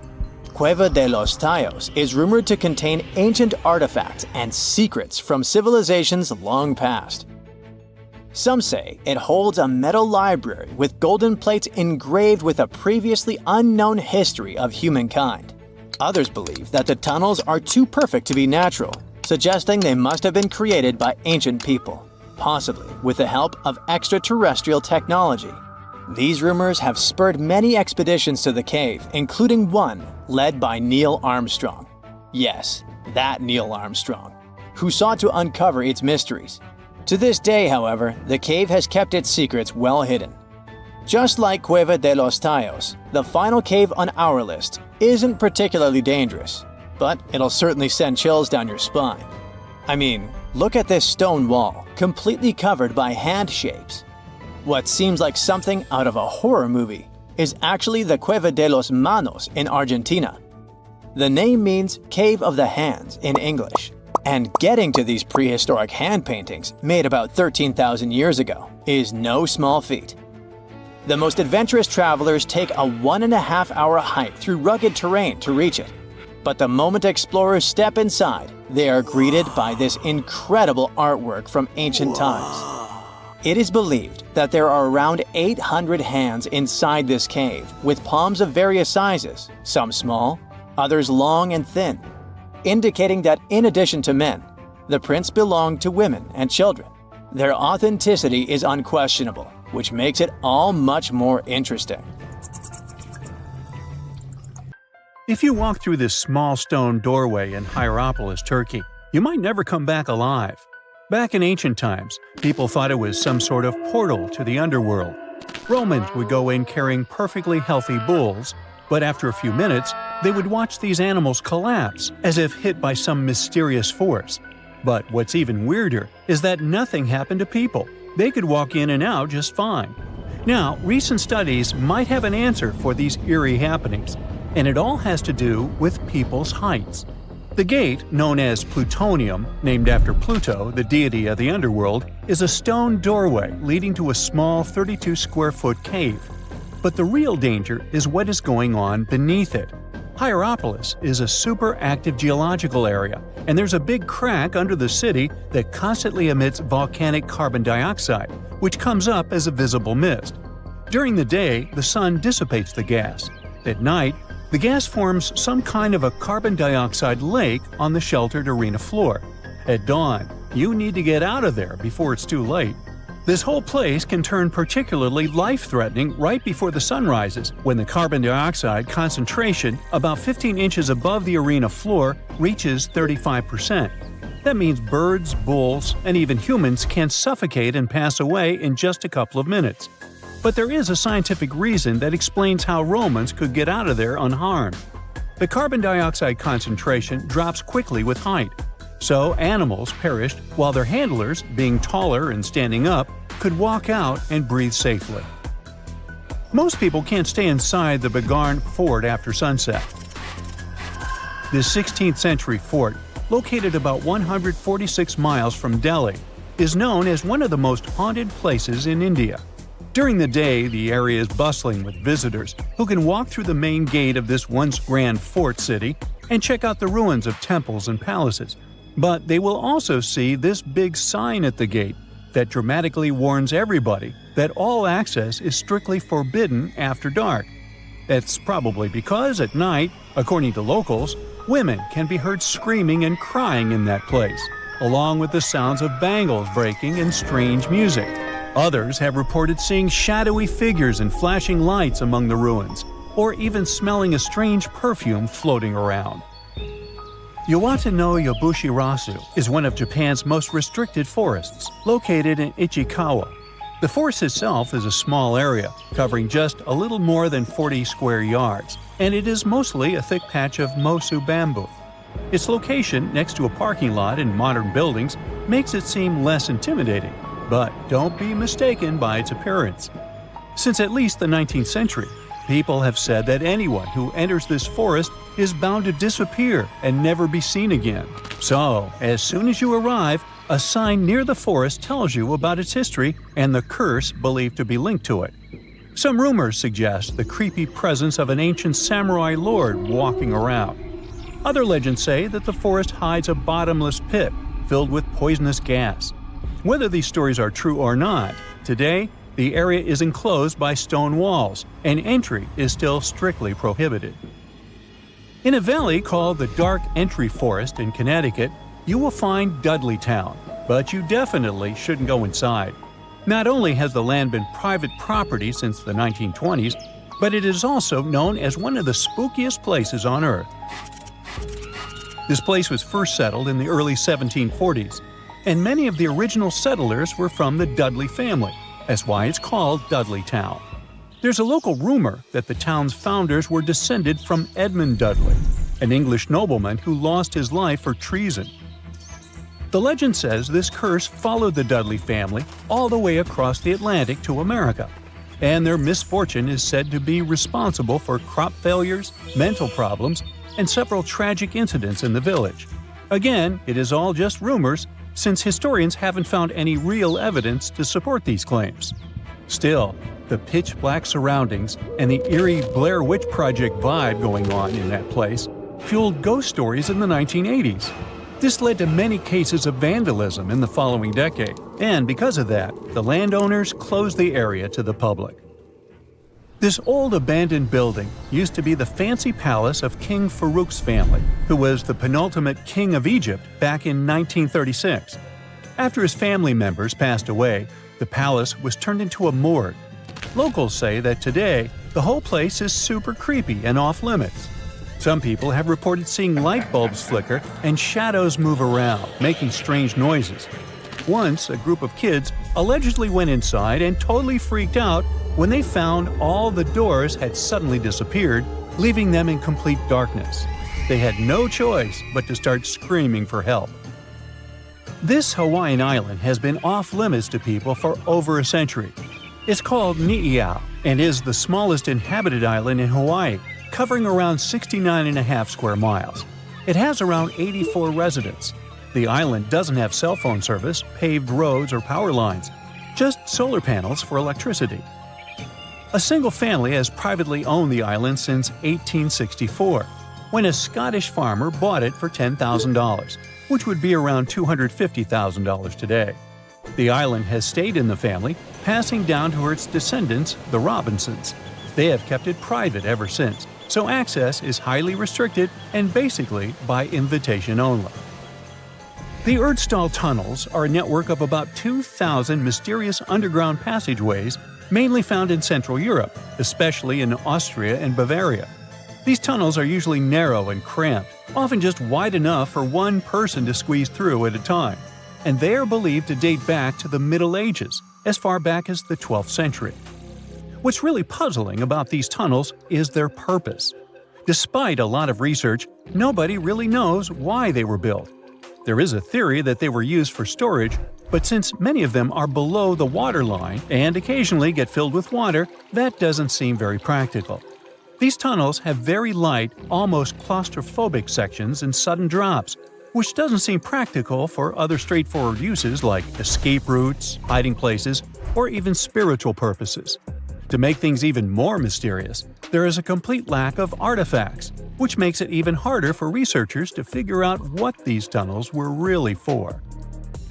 Since 2019, adventurous people can get arrested if they try to climb this rock.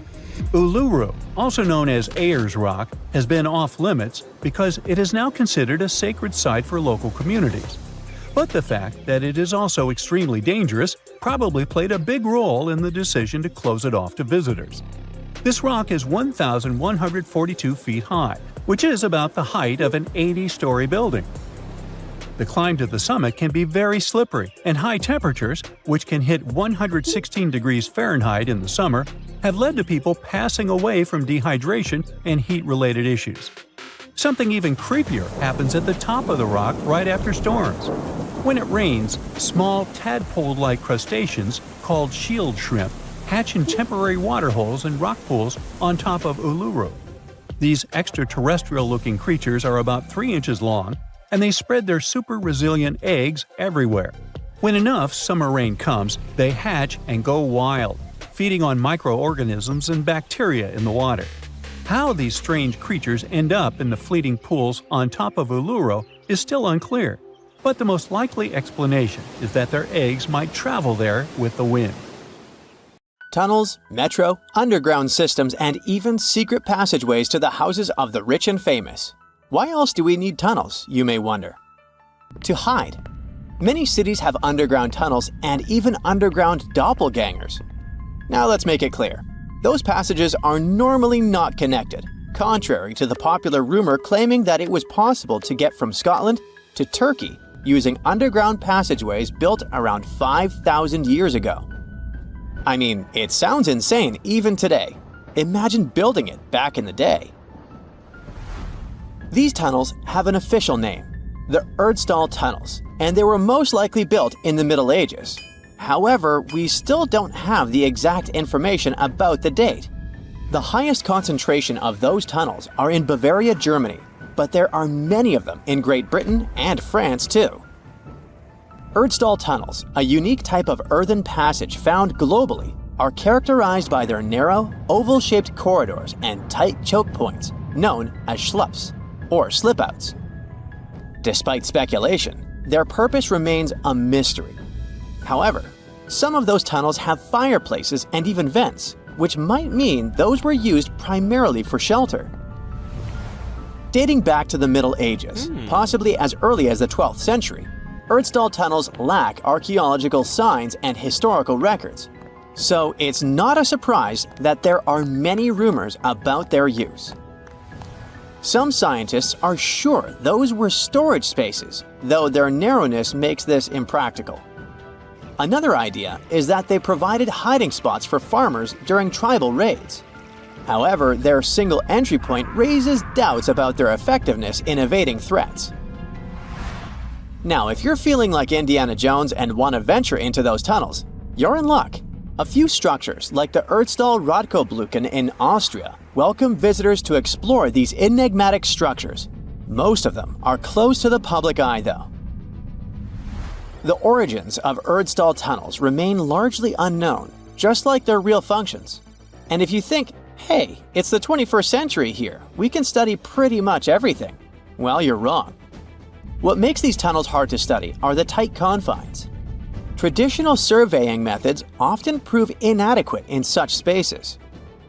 To solve this problem, scientists use a handheld device that integrates an RGB camera, a gyroscope, and high-resolution depth sensors, allowing them to capture intricate details of the tunnels. They also use modern techniques like 3D surveying in hopes of uncovering the true origins and purposes of those tunnels. One hypothesis even suggests they may have been poorly conceived dwellings, abandoned when their inadequacies became apparent. Still, not everyone quite agrees with this idea. Other theories suggest they served spiritual purposes, while the most intriguing idea speculates that those tunnels may be remnants of extraterrestrial civilizations. Experts believe they may have been used for practical matters, such as granaries or hiding spots from looters. As we don't have exact info on who built it and when, it may be pretty much anyone, even a sloth. Nope, I'm not a lunatic.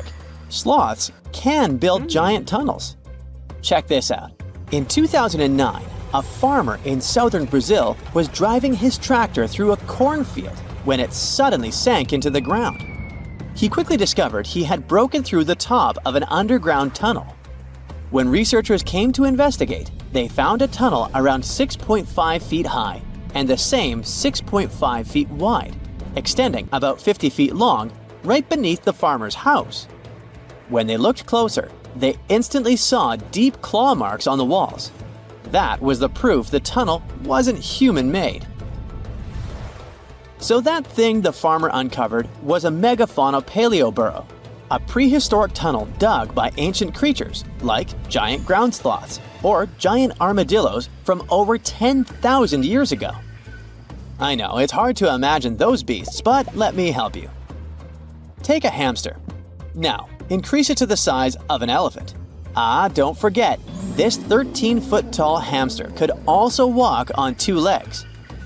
During their time, around 15 million to 10,000 years ago, many species of sloths and giant armadillos roamed the Americas, some even digging similar tunnels.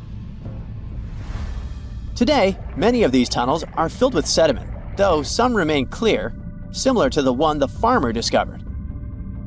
This 2009 find sparked significant interest, leading to the discovery of over 1,500 paleo-burrows across southern Brazil, making it the era with the highest concentration of such sites worldwide.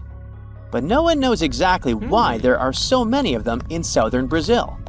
While some paleo-burrows exist throughout South America, none have been found in North America, which is weird since those huge sloths roamed the entire continent. The exact purpose of these large tunnels remains a mystery, but scientists believe they may have served as nursing spaces, temperature regulation, or hibernation areas. Tunnels likely developed over centuries as successive generations of sloths and armadillos expanded them. Now, let's take a look at fugus. No, not the Japanese fatal delicacy, and no, not a town in New Guinea. To see them, we gotta travel to the UK. So fugus are underground structures too, but they don't look exactly like tunnels. They are dry stone structures.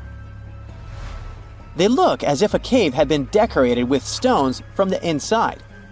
There are only around 15 of them found so far, and most of them are located in Cornwall. According to the estimates, those tunnels were built about 2,400 years ago, and they're still in pristine condition, which is truly fascinating. I mean, Back in the day, people had no cool machinery whatsoever, yet their structures still last. And if you dare to buy an apartment today, well, chances are you won't be too happy about the quality. Going back to our Fugus, there's nothing extraordinary about their supposed purpose. They could be used for spiritual purposes, as a place to hide, or a food storage. The latest application, though, is a bit weird. I guess it's not a secret for anyone that England is famous for its excessive humidity. And if you want to store your food properly, you gotta avoid the humidity at all costs. Otherwise, say welcome to mold and fungi. But ancient people weren't dull-witted at all, or they wouldn't have survived, and you and I wouldn't be around now. So they might have adapted those fugus to store just some products, those that already had natural molds in them, assisting in the preservation of perishable food, like milk, butter, and cheese. But hey, those are just speculations. The true reason why they were built remains unknown. What makes fugus unique is that they are intentionally built tunnels, not just excavated mines like those in Wales. They were crafted by digging deep trenches, lining them with stone slabs, covering them with capstones, and then filling over them, all of which took significant time and effort. Still, no matter how hard those were to construct, cities around the globe are often built over intricate tunnel systems, each unique to its location.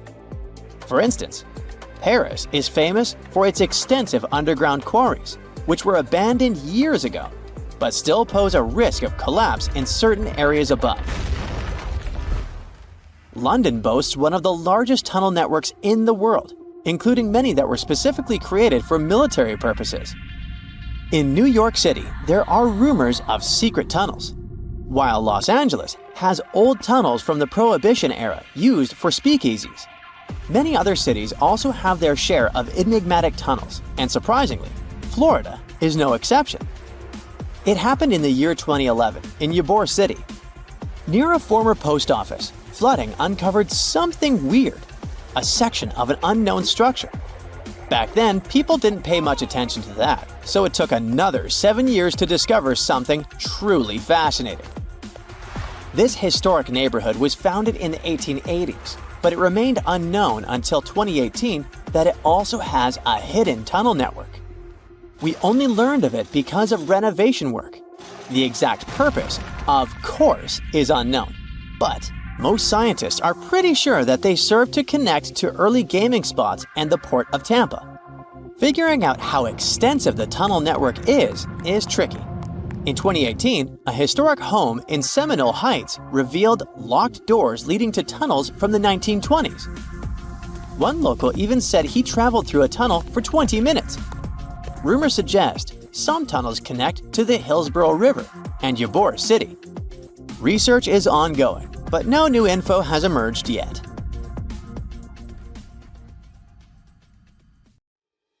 Now, we wouldn't call this island mystical unless there were tales of giants living here. The island of Gozo in Malta is the backdrop of an ancient legend. Malta is an island country located in the Mediterranean Sea, just south of Europe. It's a very strategically located archipelago. Throughout history, it was ruled by many different societies, such as the Phoenicians, Greeks, Romans, and Carthaginians. One cold night, thousands of years ago, a farmer noticed the sky turn orange, then red, when he heard a loud thump. Although the ground seemed to be moving, this wasn't an earthquake. When he looked toward the woods, he saw a giant silhouette, taller than the trees. As he fearfully approached, he realized it was a woman, a giant woman. She introduced herself as Sansuna. Unlike the terrible giants of many tales, Sansuna didn't want to exterminate the human race. She was loving and caring. She told the farmer that she and her people could help protect their land from invaders. The locals were pretty interested in this offer. Since Malta is located in an important commercial route, it was constantly being invaded. The story says that Sansuna settled in Malta, and sooner rather than later, she was moving things around. And when I say things, I mean monoliths. Sansuna carried huge stones on her shoulder to build a magnificent temple called Gigantia, which means place of giants. She even did this while holding her half-giant, half-human kid on the other shoulder. Some say Sansuna lived exclusively on beans and honey, although others replace honey with water.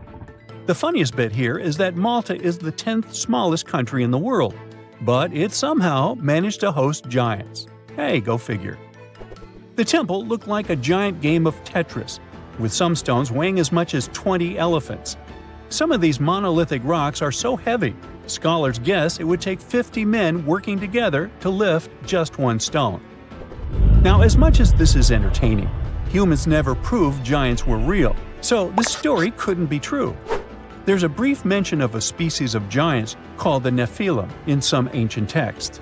The Nephilims would have been terrible giants that wreaked havoc on the earth and only survived until the Great Flood.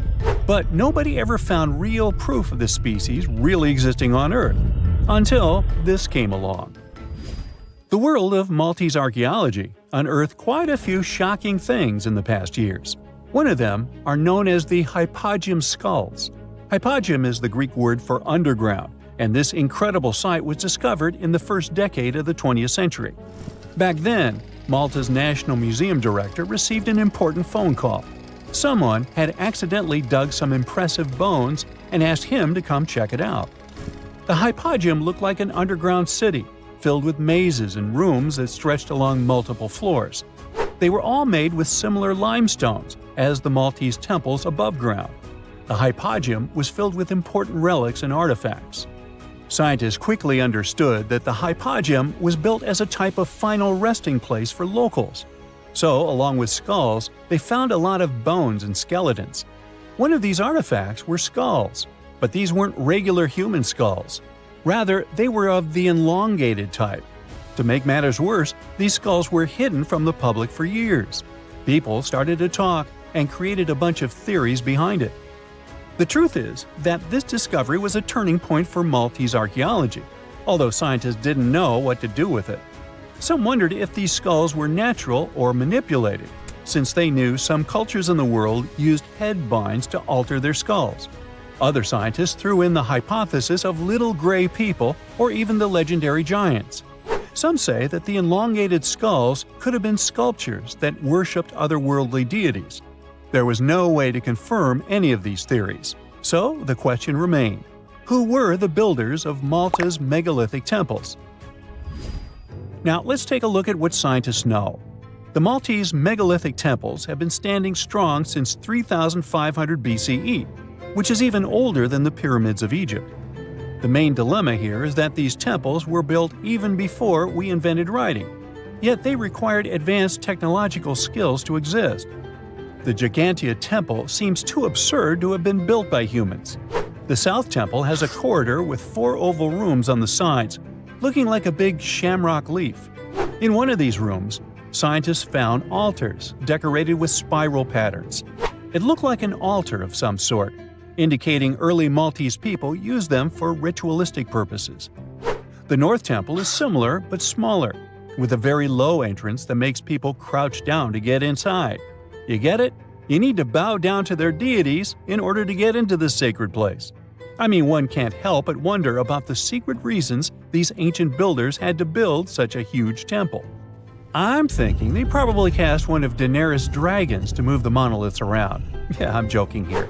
But hey, remember the entrance to King's Landing? Yup, the series used the Medina Gates in Malta as the exterior of King's Landing during Episode 3 of Season 1. Anyways, back to the giants. The ritualistic theory of the whole thing won a few points when archaeologists uncovered these mysterious figures. They're popularly known as fat ladies.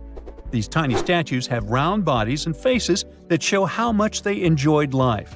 They kind of look like a miniature Sunsana, the giantess we talked about. Scientists believe these were statues that celebrated well-being and prosperity.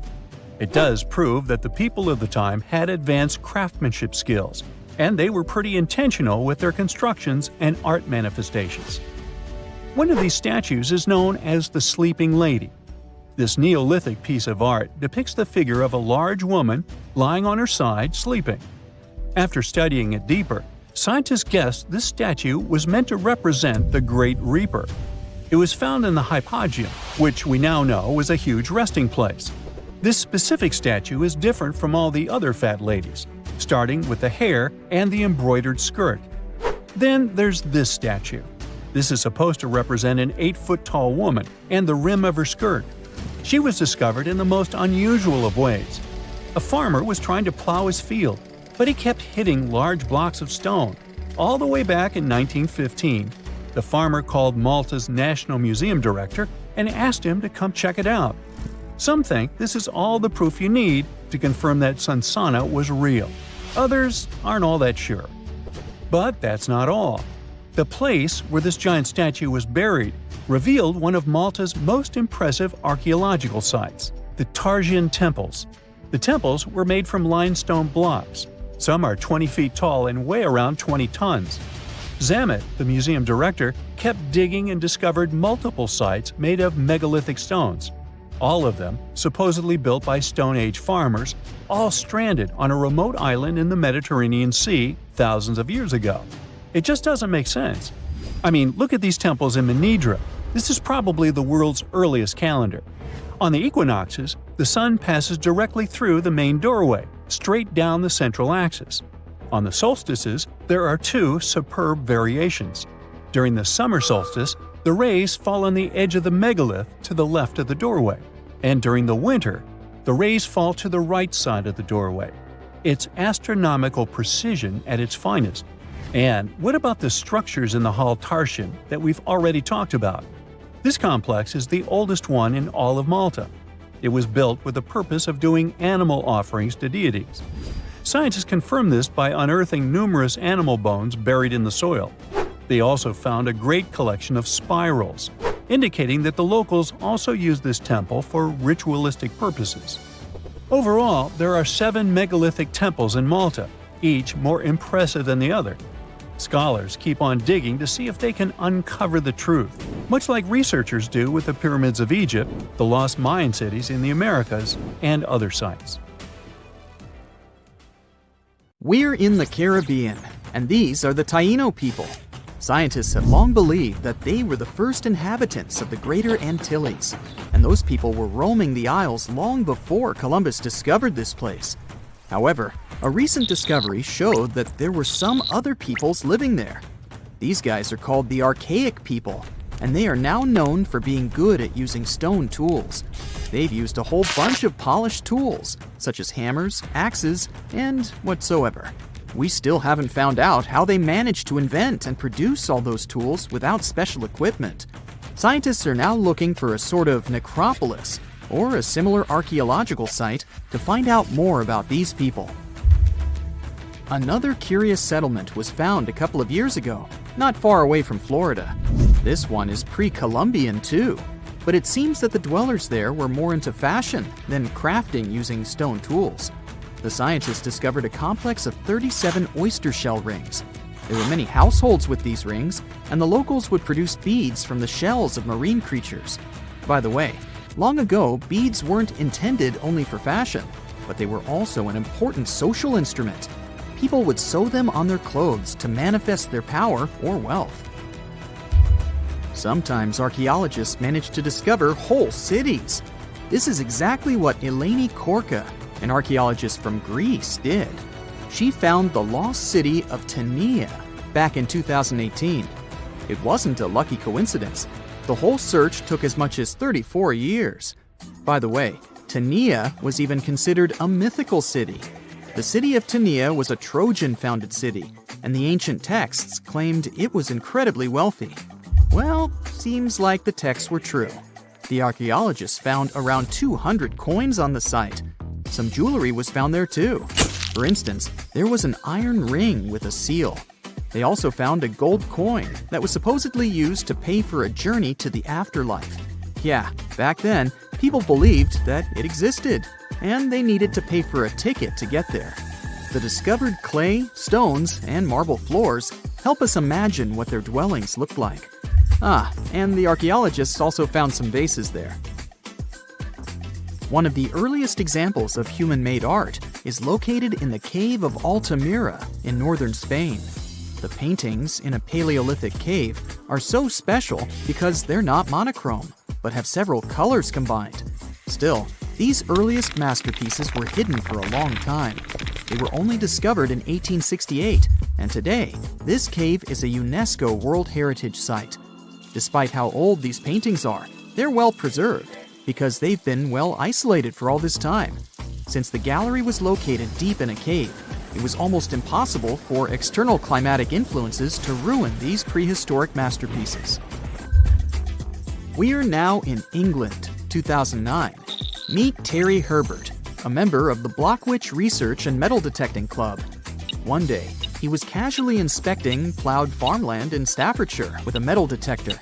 I guess he must have wanted to find something special, but I bet he didn't expect to find what he actually stumbled upon. He discovered something that scientists later called the largest hoard of Anglo-Saxon gold and silver metalwork ever found. There's a list of items discovered, but if I start reading it to you, it's going to take me a really long time. To make a long story short, the archaeologists found 11 pounds of gold, 3 pounds of silver, and about 3,500 pieces of jewelry. No wonder this discovery is called the Staffordshire Hoard. The Birmingham Museum and the Art Gallery and Potteries Museum chipped in and bought the entire collection for over £3 million. Messages in a bottle are a famous cultural phenomenon we often see in movies, but it turns out this method of preserving letters is quite efficient. This is proven by the Dead Sea Scrolls. Back in the 1940s, Bedouin shepherds discovered 7 scrolls contained in clay jars in a cave. These scrolls were determined to be around 2,000 years old. But these manuscripts were only the beginning of a number of great discoveries. The Bedouins sold these manuscripts, but people continued finding more. The last discovery took place in 2021, and who knows, maybe there's more to find. Another piece of art recently found in a cave was a painted shell. This fossil was discovered in northern Italy, and scientists believe such fossils were collected by Neanderthals. This find is curious for a reason. Neanderthals are believed to have been quite primitive, but this shell proves the opposite. Back in 2004, Robert Muckle, an archaeology professor, heard about a peculiar site hidden in the forest of the North Shore Mountains of British Columbia. Robert knew that a few old cans and a saw blade had been found there. This place was believed to be a sort of logging camp, but a thorough excavation that took 14 years to complete revealed something different. Turns out, it wasn't a logging camp, but a long-lost Japanese settlement. The archaeologists found around 1,000 items, such as white and blue rice bowls, teapots, pocket watches, sake bottles, and buttons. The ceramics weren't that well preserved, so they only discovered hundreds of fragments. In one of his interviews, Robert mentioned that they also found remnants of a bathhouse. The community that lived there was pretty small, since there were only about 14 houses found. The scientists believe that they must have lived there in secret. People have changed their preferences over the centuries. Fashion has certainly changed, and our houses too, not to mention our technologies. But there's one thing for sure that's been unchanged: our love for food. Scientists managed to discover some of the oldest examples of people's favorite food. They inspected some ancient pottery and managed to find traces of best-loved food dating back to around 2000 BCE. It all happened in Sicily. And guess what that food was? No, it wasn't pizza or pasta, but olive oil. And there's more. Researchers from Egypt discovered some lumpy substance in some ancient pottery, which turned out to be cheese. It dates back to the 13th century BCE. I guess it didn't smell nice, since that cheese is estimated to be over 3,000 years old and was bacteria-ridden. Cool fact here, this cheese must have been quite exquisite. After studying it, scientists came to the conclusion that it was cooked with a variety of milks. They claim ancient people used a mixture of cow's milk and sheep or goat's milk. You probably thought, hey, you mentioned olive oil and cheese, but what about bread? Sure, bread is inseparable from almost any culture, and different people have had their own type of bread. And there's scientific proof that bread was one of the first dishes people learned how to cook. a group of archaeologists found some bread that was over 14,000 years old. 14,400 years old, to be precise. What's weird is that people back then weren't familiar with agriculture. They were hunters. And technically, this old bread predates the age of agriculture by 4,000 years. Yeah, there's still much to learn about the ancient world. Here comes not the sun and the Beatles song, but here comes the bonus fact. And right, it's about the Beatles. Yeah, I know, they're not exactly new. The band was formed in 1960. But not all of our facts have to be thousands of years old to be cool. Back in 1966, the Beatles did a live performance of their song Paperback Writer on the TV program Top of the Pops. The BBC somehow didn't record the performance, and all the fans were sure it was lost. Nope. Turns out that David Chandler, a fan of the Beatles, recorded the show with his personal camera. It was long forgotten and stored in the attic for many years. The recording was rediscovered in 2019. I guess that's a pretty cool find. 1,000 years ago, near modern-day St. Louis, Missouri, there was a vibrant, bustling city called Cahokia. It was a Native American city, the largest and most influential one in Mississippian culture. At its peak, around 1050 BCE, Cahokia was home to as many as 30,000 people, making it larger than Paris at the time. But what's interesting is that Cahokia didn't have any big marketplace. Usually trade was the backbone of any big city, yet this one stood out for archaeologists. That's because Cahokia wasn't about commerce. It was about culture, community, and parties. The people who lived there threw massive parties that would last for days. The city's grandest feature was its 50-acre plaza, surrounded by amazing earthen pyramids.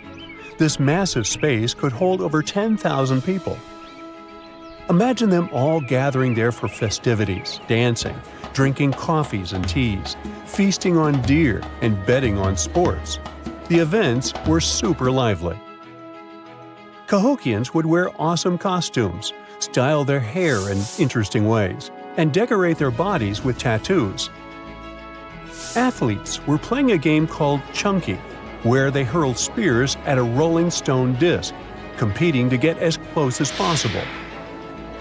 The roar of the crowd filled the air, and performers showed off their skills. These celebrations were so wild, they left traces in history. After the parties ended, Cahokians cleaned up by tossing leftovers into pits. Archaeologists have uncovered these waste pits, and they were filled with food remains and pottery. One pit alone contained the remains of 2,000 deer, and that's from a single event. They also found traces of yaupon holly, a caffeinated plant that was traded from hundreds of miles away. This just shows how much effort and thought Cahokians put in their celebrations. Would you like to live in a city like this? But aside from all the fun and games, Cahokia was also deeply complex and spiritual. The city was built on a landscape that mixed dry land with swampy patches. Many people believe that this symbolized the connection between the world of the living and the dead. The people of Cahokia saw their city as a bridge between these two realms. They built earthen mounds, both for ceremonies and rituals, and as construction support. These mounds rose from the swampy areas. Meanwhile, people settled in the drier spots. Elevated pathways connected these neighborhoods, creating a physical link between life and death. Isn't it sad that some ancient metropolises that rival modern cities in scale just disappeared? Cahokia's story came to a quiet end around 1350 CE, when the city was abandoned, all due to changes in environments and weather, floods, and other problems. But the influence of Cahokia was so big, it spread to distant places. Some of their traditions, like Chunky and Yaupon tea, have survived in native communities to this day. Today, Cahokia is a UNESCO World Heritage Site, And it's not the only megacity we lost. About 5,000 years ago, people in the Indus Valley built some of the world's first cities. Mohenjo Daro was an ancient city in what is now Pakistan. The city was built around 2500 BCE, and back then it was a thriving hub of the Indus civilization. Sure, it was much smaller than modern cities, but it was quite huge at the time, around 40,000 inhabitants. It looks like the locals were crazily strict and disciplined people. The city's planning and organization were incredible. It was laid out in a grid pattern. Streets and important buildings aligned along the north-south axis, probably to match the movement of the sun and moon. They also built one of the most advanced systems for water and waste management of their time. The city had about 700 wells. Nearly every house had its own. Most homes also had private bathrooms with drainages and even underground sewers. This shows how skilled these people were at staying clean. And with all this discipline, it looks like there were no kings, queens, or even a central government. They could still have some authority, like local elites or elected officials, just not a classic strict monarchy or religion. Instead, people there cared about simplicity and order. They basically managed themselves, having standardized ways of doing things, from the way tools and potteries were made to how they traded. Which is why, unlike many other cities, Mohenjo Daro didn't have grand palaces, temples, or monuments. Instead, they had public areas known as citadels. People gathered at citadels for rituals, meetings, and storage of grain. And it seems like this way of life worked perfectly. Scientists found some seals and weights, which means the economy was well regulated. Archaeologists found some intricate artifacts like ivory, lapis lazuli, carnelian beads, and gold jewelry. Another famous find is the small bronze statue known as the Dancing Girl, which was discovered in 1926. Mohenjo Daro wasn't poor at all. And they also pulled off some awesome buildings. Staying clean was clearly way more important to them than displays of wealth or power. So they created the Great Bath, one of the most famous structures in the city. It's a large, watertight pool built with baked bricks, perched on a mound of earth, being almost a religious place, the closest thing they had to a temple. Meanwhile, the city itself was built on a series of mounds. They grew taller over the centuries as people added new houses and structures. Why did the city fail? No one really knows. There's something mysterious about the sculptures archaeologists found. Many of them seemed intentionally broken. This means the city's later inhabitants, maybe invaders or something, destroyed them for some reason. Some scientists think that the Indus River may have shifted course, disrupting agriculture and trade. But there's no evidence of a flood or any big event like this. It just seems like, over time, the entire Indus civilization just gradually faded away. By 1900 BCE, the culture had shifted and didn't leave much behind. Let me tell you now about the ancient city of Kos, which is located where the modern town of Kos now stands in Greece. Imagine arriving by sea, and the first thing that hits you is the sheer grandeur of its agora, this massive public square built with stones in different colors, laid out on terraces that rise above you. It was one of the biggest in the ancient world, and it made a great impression on anyone approaching the city. This place has a rich history, dating back to around 2300 to 2200 BCE. A long time ago, local folk gathered up from different parts of the island to form a new city in the northeast. People have lived there since the Bronze Age, and over time, it became a super important center of culture and trade. And no wonder, since it's right near a natural harbor. The harbor was sheltered by two breakwaters, and people built some of the most important religious sites there, including the sanctuaries of Aphrodite and Hercules. Kos wasn't just beautiful, though. It had some brilliant design. The whole city was laid out in a neat grid, with streets crossing each other at perfect right angles, literally looking almost like a modern city. Thanks to this, moving around was super easy, and the blocks, or insulae, were big enough to fit several large houses. Kos remained largely unchanged until the 6th century CE. Over time, it started gradually shrinking in size, confined within the walls of what is now the Chora neighborhood. Meanwhile, Palmyra was an ancient city built around a beautiful oasis sometime around the 3rd millennium BCE. Originally known as Tadmor, this city flourished as a major stop on the Silk Road, linking the Near East with Asia. It was a thriving center of trade and culture. They had a marketplace, assembly buildings, grand gates. In other words, this place was bustling with life. The city has been through many hands throughout its history, from the Byzantine to Arab caliphates, which is probably why it had some awesome architecture. An interesting blend of Greco-Roman, Persian, and Arabic vibes. The Temple of Bel, the Great Colonnade, and a Roman-style theater. But, like all the others, it decayed over time. Palmyra's importance faded, and by the early 1400s, it had been largely destroyed. But at least its ruins remained. Right now, they're a UNESCO World Heritage Site. Tartessos, a mysterious, highly developed society that once flourished and then, without any warning, suddenly disappeared. Moreover, before they were completely gone, they performed some strange rituals, as if they were trying to save themselves from something. But what happened to these people? Let's try to find out.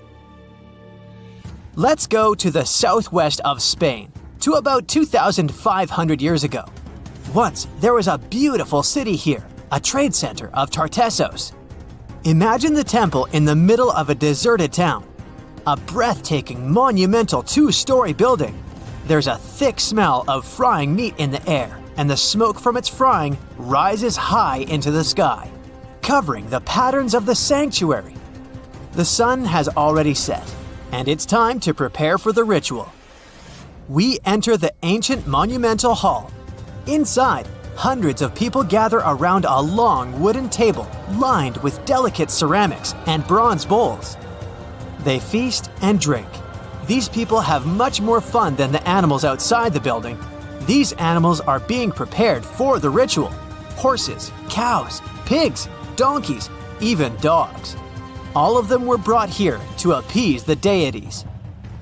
And what happens after the ritual itself is even crazier.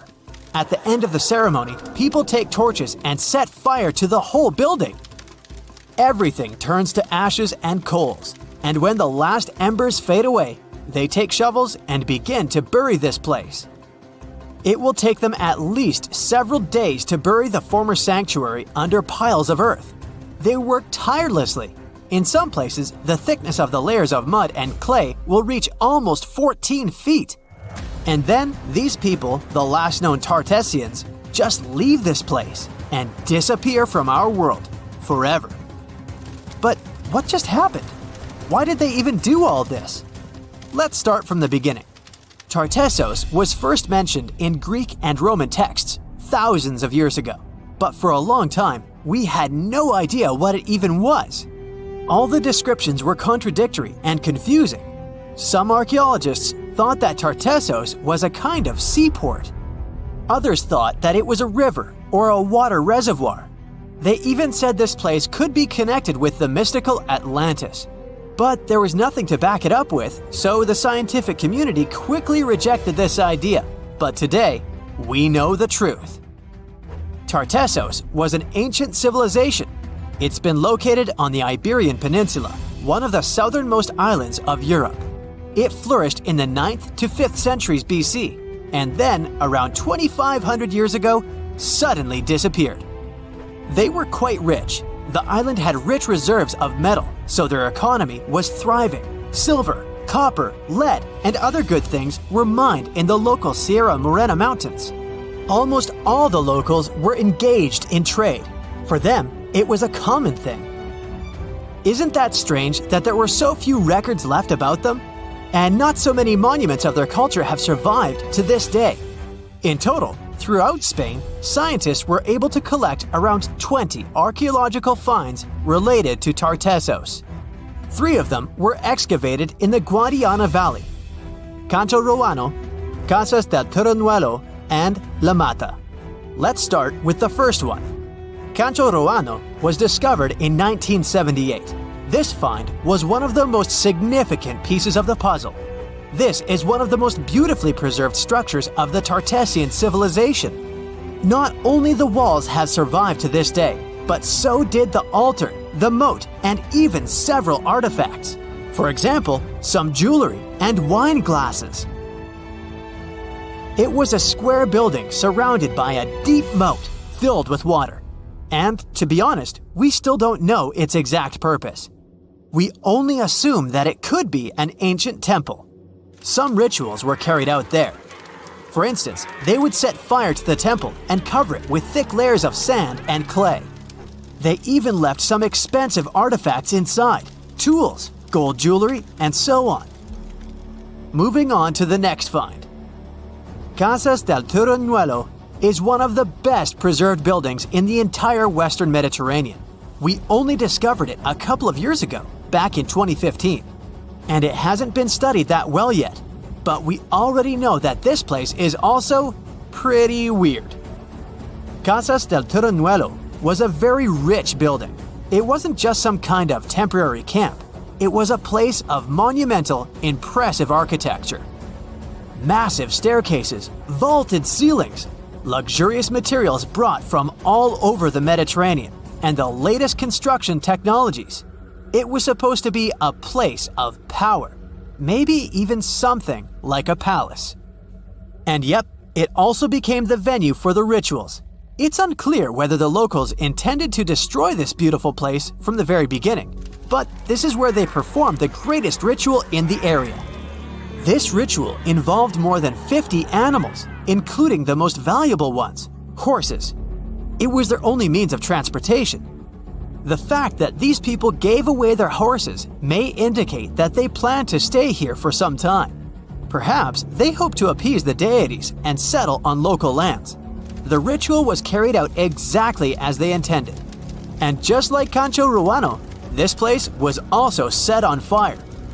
When the ritual ended, the locals buried this place and left, disappearing into the countryside of the Iberian Peninsula. Now it's an abandoned and quiet place. Just like Cancho Ruano, it's been standing here untouched for more than 2,000 years. The last find is La Mata, which was discovered much earlier than the other two, back in 1930. The resemblance between all of them was striking. La Mata had the same fate. It was burned and forgotten for centuries. All of this is very strange and mysterious. It seems like the locals were fleeing from something. Perhaps something happened that made them start building these banquet halls and arranging large-scale rituals. They thought that their deities turned away from them and tried to appease them. But unfortunately, it didn't work. As a result, they were forced to leave their temples and soon disappeared altogether forever. And by the way, why did they disappear at all? Well, this is another mystery of this civilization. One of the most important questions is, did they know that they were going to disappear? Or was it something unexpected? Did they suffer some kind of sudden catastrophe from which they were trying to escape? Or something else? Scientists have several theories on this. The first theory says that there may have been several major earthquakes and subsequent tsunamis in this region. These natural disasters destroyed local settlements and severely demoralized the survivors. Perhaps they were looking for salvation from this. Another theory is that there were some problems with trading. Since they were rich in metal and lived off their economy, any problems in it could lead to big troubles. If they had some kind of mining crisis, then relations between different nations could worsen greatly, and things could get pretty nasty. The truth probably lies somewhere in the middle. The most current theory says that around the 6th century BC, a large-scale tsunami hit the port. This greatly damaged the economy, which worsened the relationship between Tartessos and its neighbors. In any case, this seems to be speculation. This place is like a dream come true for archaeologists. It stores a huge amount of information and secrets that we have yet to unravel. The Tartessians had no idea that by burying their artifacts, they were making a real gift to the scientists of the future. And while scientists continue to study them, we can check out the stuff they have already discovered. History lovers can see Tartessian tools, horse figurines, and decorated ivory in the Archaeological Museum of Badajoz.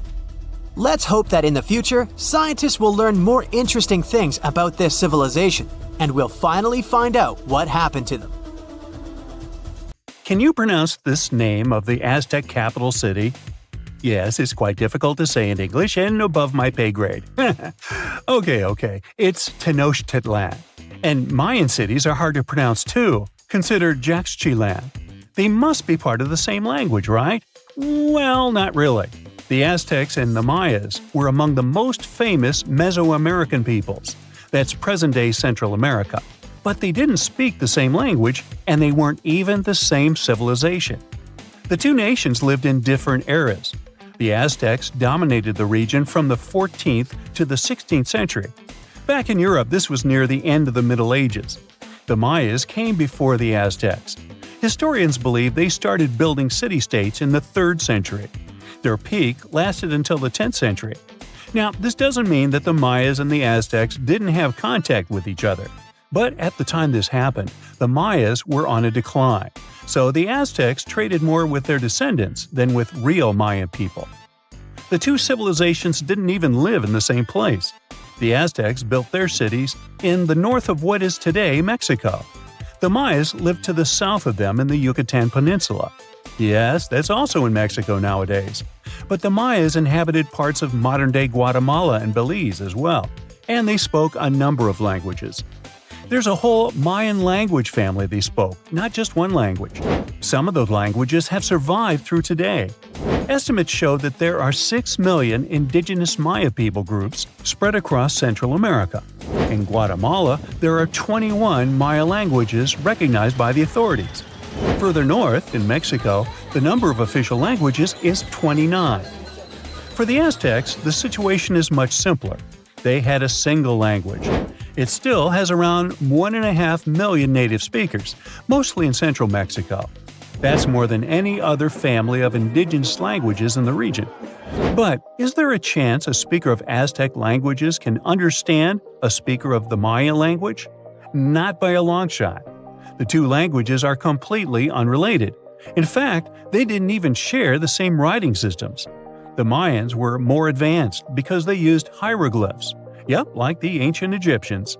Instead of letters that make up words, ancient civilizations used tiny pictures to symbolize an object or a concept. When the Mayas wanted to write the word jaguar, for example, they would draw a small image of the animal. In total, their writing system had more than 800 characters like this one. Way too complicated compared to the modern way we write down words. But the Aztecs were one step behind the Mayas. They used pictograms and ideograms. Simply put, these are elaborate drawings that mark an object, animal, or concept. Compared to Mayan hieroglyphs, they aren't simple symbols anyone can draw, but true masterpieces of visual art. Only highly skilled painters could draw them. I don't say write because, technically, the Aztecs didn't have a writing system. So you could say that the Mayas were more advanced when it came to language. After all, they had the only known fully developed language in the Americas before the arrival of Europeans. But in terms of culture and economy, the two societies weren't that much different. Neither of them used work animals for agriculture and transport. The main crop for both peoples? You guessed it, corn. What they called maize. Christopher Columbus was the first to transport corn back to the old continent in 1493. The Mayans also cultivated sunflower, vanilla, and cotton. The Aztecs produced chili, beans, and squashes. When it comes to meat, the Aztecs were happy to catch fish and shrimp. The Mayans penned turkey, just like we do with chicken today. The Aztec society consisted of nobles and commoners, all led by an emperor. The Mayas mostly lived in independent city kingdoms, ruled by a king and his royal household. There were no wheeled vehicles in these civilizations. Aztec merchants traveled across Mesoamerica carrying goods on their backs. Not the most comfortable mode of transportation, definitely. We shouldn't think of Aztec roads as the ones we have today. They were narrower because they saw only foot traffic. Mayas used a similar road system that also included canoes. They wouldn't travel far from the coast, though. They carved out these vessels from large tree trunks. An average Mayan canoe was 50 feet long. That's the length of a modern-day yacht. The goods these Mayas traded ranged from salt to pearls.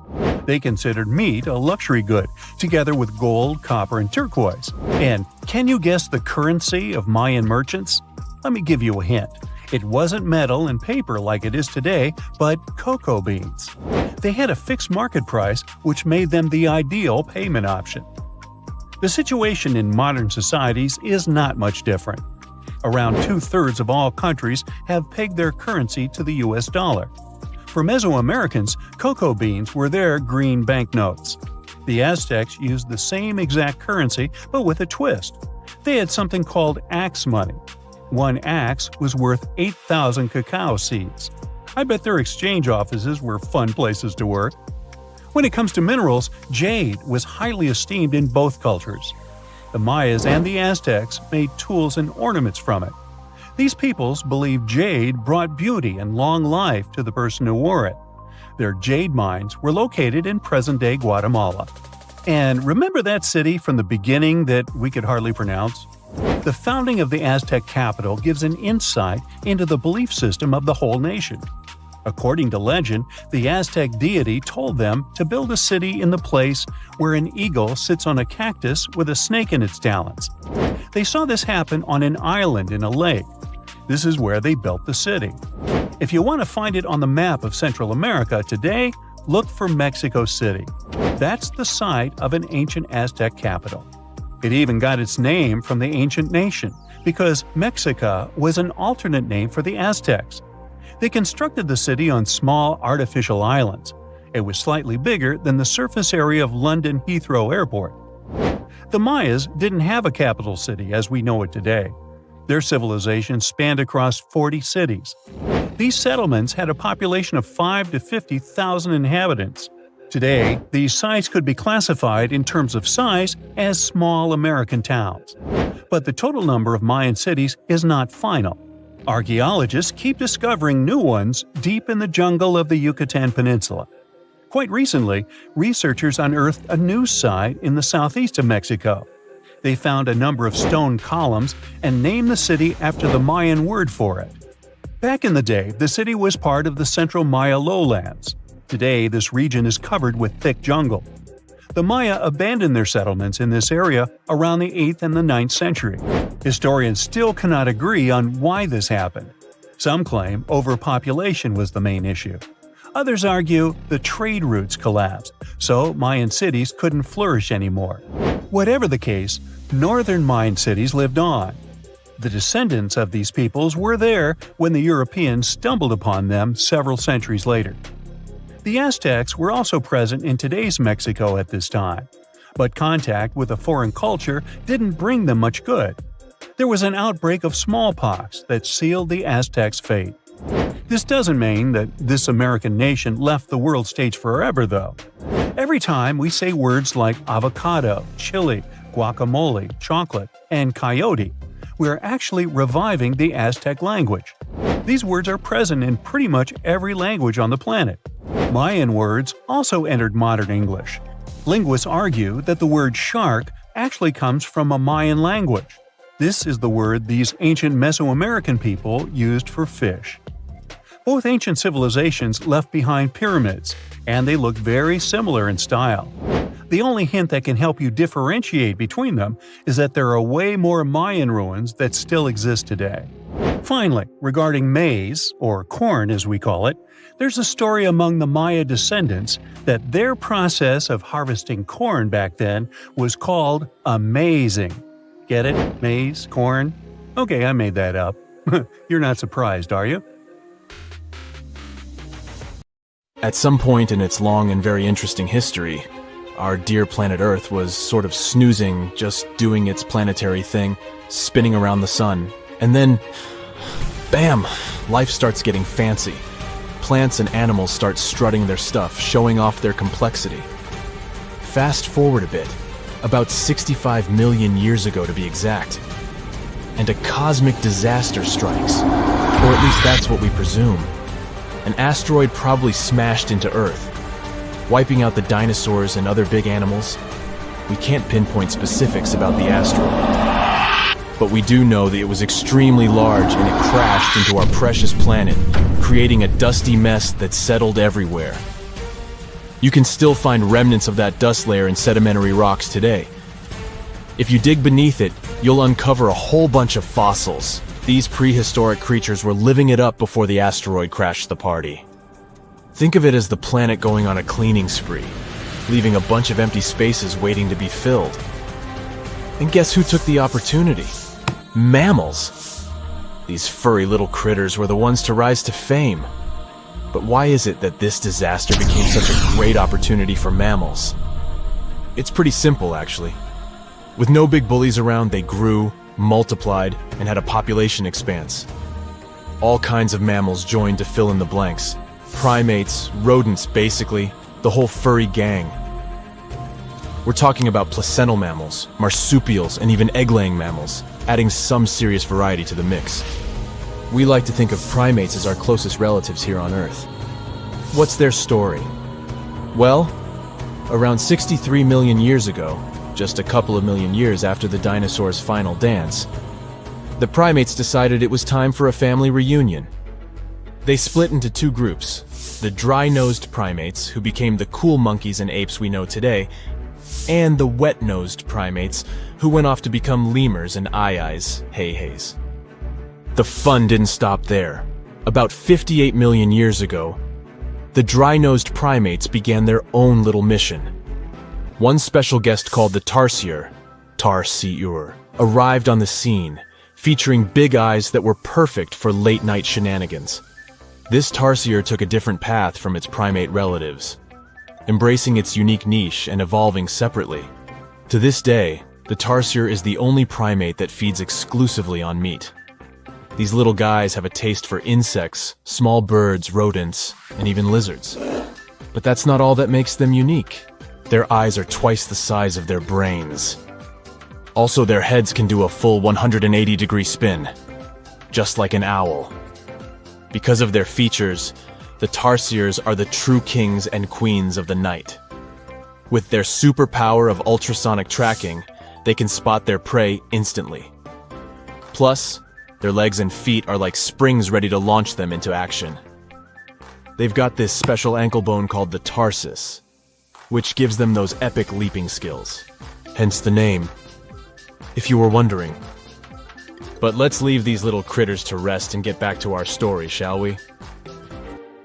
About 55 million years ago, the Earth cranked up the heat, literally. This sudden hot pod was a bit too much for many deep ocean dwellers and plants to handle, and they bid their farewells. But hey, every goodbye is an opportunity for something new, right? The oceanic mammals known as cetaceans, saw their chance and took it. They splashed into those empty niches, becoming the rulers of the sea. In this category of creatures, you can find the blue whale and the dolphin. A special primate guest made an appearance around 47 million years ago. Scientists now affectionately call the fossil of such a creature Ida. This little wonder caused quite a stir, initially hailed as the missing link in human evolution. But here's the hilarious part. It turned out Ida was not one of us dry-nosed primates, but a cheeky wet-nosed one. Moving forward to 40 million years ago, this is when another big event happened in the primate world. The New World monkeys, our distant cousins, decided to take a different path and branch off from our lineage of Old World monkeys. They packed their bags and set off to conquer South America, where they're still living it up today. What's the difference between the two, you might ask? Well, one crucial thing that sets them apart is the fact that the Old World monkeys had nostrils that pointed downwards. Around 25 million years ago, another troop of apes entered the scene, and these guys had something special: the lack of a tail. These unique creatures would go on to become our closest relatives. We're talking apes and great apes, the cool gang who share a whole lot of genetic similarities with us. The first ape to break free from the monkey madness was the gibbon. About 18 million years ago is when this little acrobat swung into the picture. A few million years later, the great apes made their grand entrance too. Orangutans were the pioneers, venturing into the wilds of southern Asia. We're getting closer and closer to the present. It was 7 million years ago when the great apes took a major fork in the evolutionary road. One path led to our ancestors, the future Homo sapiens, and the other path led to chimpanzees and bonobos. These two primate branches remained united for a few million years before finally going their separate ways. 5.6 million years ago, a game-changing ape called Ardipithecus made its way into our evolutionary history. It had a special talent: bipedalism. That's right, this was one of the first apes to walk on 2 feet, probably making its primate buddies raise an eyebrow or two. The real showstoppers, however, arrived around 4 million years ago: the Australopithecus crew. These were the earliest members of the Hominina hominina subtribe, our tribe. What made them so special? Well, probably the fact that they brought some serious tools to the game. Stone tools, to be precise. It seems that at some point in their evolution, these clever primates started using stones to make their lives easier. Now here comes a crucial turning point in our story.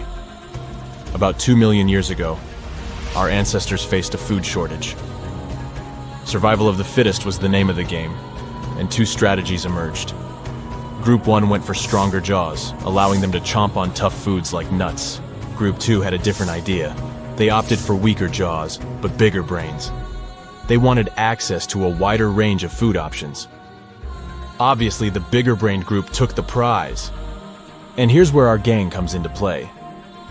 Around 2.5 million years ago, a type of primate also known as handyman made its mark on history. These clever beings had larger brains and knew how to put those neurons to good use. About 1.9 million years ago, a new star emerged, Homo erectus. These creatures not only walked upright, but also had brains that were almost twice the size of the handyman's. They took the world by surprise, becoming the first of our direct ancestors to venture out of the African continent. They even knew how to tame fire. Approximately 700,000 years ago, the world witnessed a culinary revolution. The earliest evidence of cooking appeared. And around 500,000 years ago, our ancestors decided it was time to become a bit more fashionable, donning the first evidence of clothing. Our very own species came to be just 300,000 years ago. Told you we were late to the party. But the world was never the same after the appearance of Homo sapiens, the anatomically modern humans. Alongside our other relatives, we emerged, ready to conquer the world with our innovative minds and complex societies. The exact path of our evolution remains a bit of a mystery. But what we do know for sure is that Neanderthals joined the party around at some point too. As Homo sapiens flourished, so did our capacity for language. Modern speech is believed to have emerged almost hand in hand with our species. We started expressing ourselves, sharing stories, and shaping the world with our words. So, there you have it. It took 13.8 billion years of cosmic history for humans to make their entrance. Think about it. 99.998% of the time since the Big Bang, we weren't even around. Our species, Homo sapiens, is the toddler of the Earth's family, existing for just the tiniest fraction of the universe's timeline. Yet, in this blink of an eye, we've managed to unravel the entire story that led to our existence. The story won't end with us. It's an ongoing saga, still being written with every passing moment. Beneath the thick, shadowy canopy of a prehistoric rainforest, a silent hunter slides into the murky river waters. This is Titanoboa. Its size is horrifying, stretching over 40 feet long, which is about the length of a school bus, and weighing as much as a small car. It reigns as the largest snake ever known. This is around 60 million years ago. It's only been 6 million years since the dinosaurs were wiped out by an uninvited asteroid. Nature is slowly returning to life, the Paleocene epoch. Titanoboa's home is lush and sweltering. The air is very humid, like in a steam room, and the rivers are teeming with fish, perfect for a predator like this. Now that the dinosaurs are gone, Titanoboa becomes the queen of hunting. It's perfectly built for both power and stealth. A strong, sturdy spine can hold the snake's massive size while staying smooth and silent. Titanoboa glides through the water like a shadow, barely visible. It doesn't chase. It doesn't need to. Titanoboa waits beneath the river's surface in darkness. A bunch of ancient lungfish meanders too close. With one surge, it lunges, its jaws snapping shut. The fish doesn't stand a chance. Titanoboa's grip is unrelenting. After the prey stops moving, the snake immediately consumes it whole. For millions of years, this snake ruled the rainforests. Nothing could challenge it, not the prehistoric crocodiles, not the small mammals, not even the birds. But, as it turns out, it wasn't the only apex predator. Alongside Titanoboa, there was this entire family of snakes, a huge biological tree full of snake genomes and species. Their history spans around 100 million years, all the way to the Cretaceous period. We find their fossils all over South America, Africa, India, and Australia. That's because they evolved in the Gondwanan continents. Back then, all of this was one huge landmass, and they lived right in the heart of it. Now, this family coexisted with all the dinosaurs. The dinosaurs ruled the world back then, and the snakes couldn't be all that dangerous. They lived in the dinosaur's shadow, adapting to survive. Some of them fed on small mammals. Others waited for the dinosaur eggs to hatch. Some were super bold and went straight for baby dinosaurs. Fossils of one species showed the remains of a little titanosaur, that giant long-necked dinosaur, inside its stomach. And when the age of dinosaurs finally ended in a fiery cataclysm, it was time for these snakes to celebrate. After the asteroid disaster, the world entered a new era of heat and humidity. The warmer the climate, the easier it is for cold reptiles to thrive. Snakes, including Titanoboa, grew larger than ever, but so did the members of this family. All the snakes spread across continents, growing larger and scarier by the century. And eventually, Titanoboa stopped being the only ruler of jungles. Fast forward to about 47 million years ago. Now it's the Middle Eocene epoch, the tropical lowlands of what today is Western India. A lush, swampy place, full of rivers and pools. The earth was warmer, with turtles and crocodile-like creatures basking in the sun. And there evolved the largest and most fearsome predator of them all, Vasuki indicus. Even the name feels important. Vasuki, the serpent king of Hindu mythology, a colossal snake that's coiled around the neck of Lord Shiva, strong and loyal. And the indicus part is because the snake's fossils were discovered in India. Vasuki surpassed Titanoboa and grew to a jaw-dropping length of 50 feet, like a 4-story building. It also weighed as much as a small elephant. Unlike Titanoboa, who preferred to hunt in the rivers, Vasuki mostly hunted on land, though it still could venture into the water when needed. It prowled the marshy ground with quiet, calculated movements, blending with the dense undergrowth. Vasuki also ate crocodiles, massive turtles, and even early whales in local water pools. No one stood a chance. It had immense muscles and squeezed with unimaginable force. But the snake's jaws were much scarier. Unlike Titanoboa and today's pythons, Vasuki couldn't swallow massive prey whole. Instead, it ate them alive with its teeth, just like this. Fast and absolutely brutal, it was an apex predator of its time. And don't forget that we're not talking about one Titanoboa or one Vasuki. These snakes were part of entire populations. In the Paleocene, rivers were full of various Titanoboas. Some were younger, smaller ones, fighting for survival, while the oldest and largest ones dominated the waterways, in the same way as generations of Vasuki indicus competed with each other for thousands of years. Through the years, many siblings of this family got themselves a region to rule over. For example, alongside Vasuki, this big guy was thriving in northern Africa, in what is today's Egypt. Back then, this land was full of water and swamps. Before we learn more about other snakes, this one was considered the largest, about 36 feet long. That's still bigger than today's most powerful snakes, like the green anaconda. But then, we reached the Pleistocene epoch, from about 2.5 million years ago to only 11,000 years ago. Modern humans were evolving all over the world, and now the snakes had a new problem, an even worse one than dinosaurs. While we were developing brains, in Australia, there ruled the local king of snakes. Their names also come from legends. That's how indigenous Australians called their mythological rainbow serpent the creator of the world. It's like a problem of a chicken and an egg. Was the snake named after a deity, or did the Aboriginal people create their deity after a snake? Ancient Australians coexisted with those predators for thousands of years.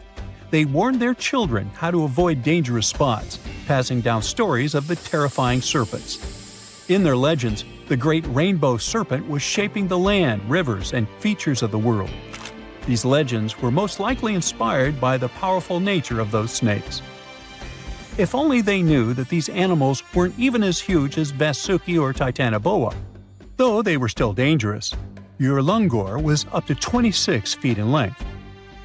They preferred the more green and humid parts of Miocene Australia, like waterways with lush plants around the riverbanks.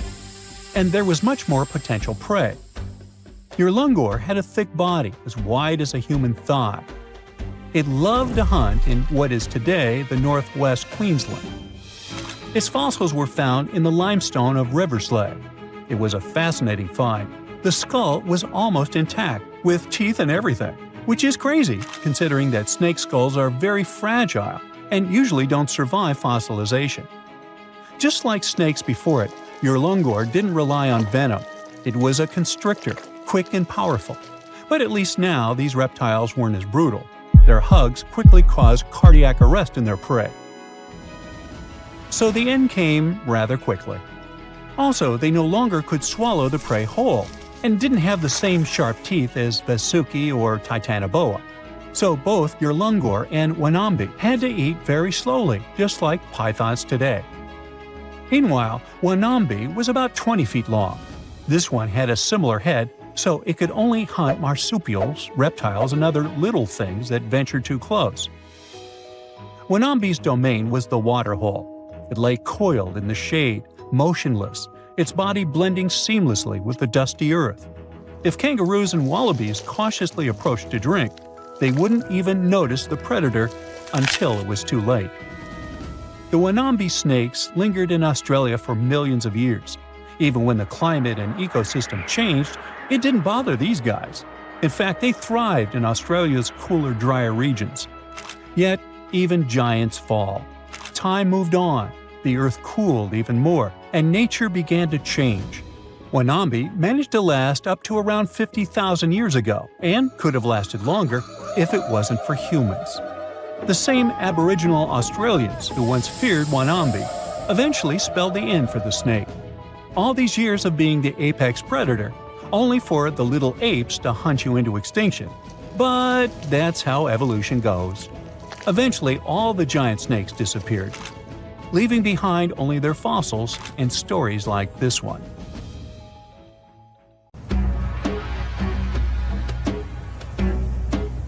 This is not a dune set.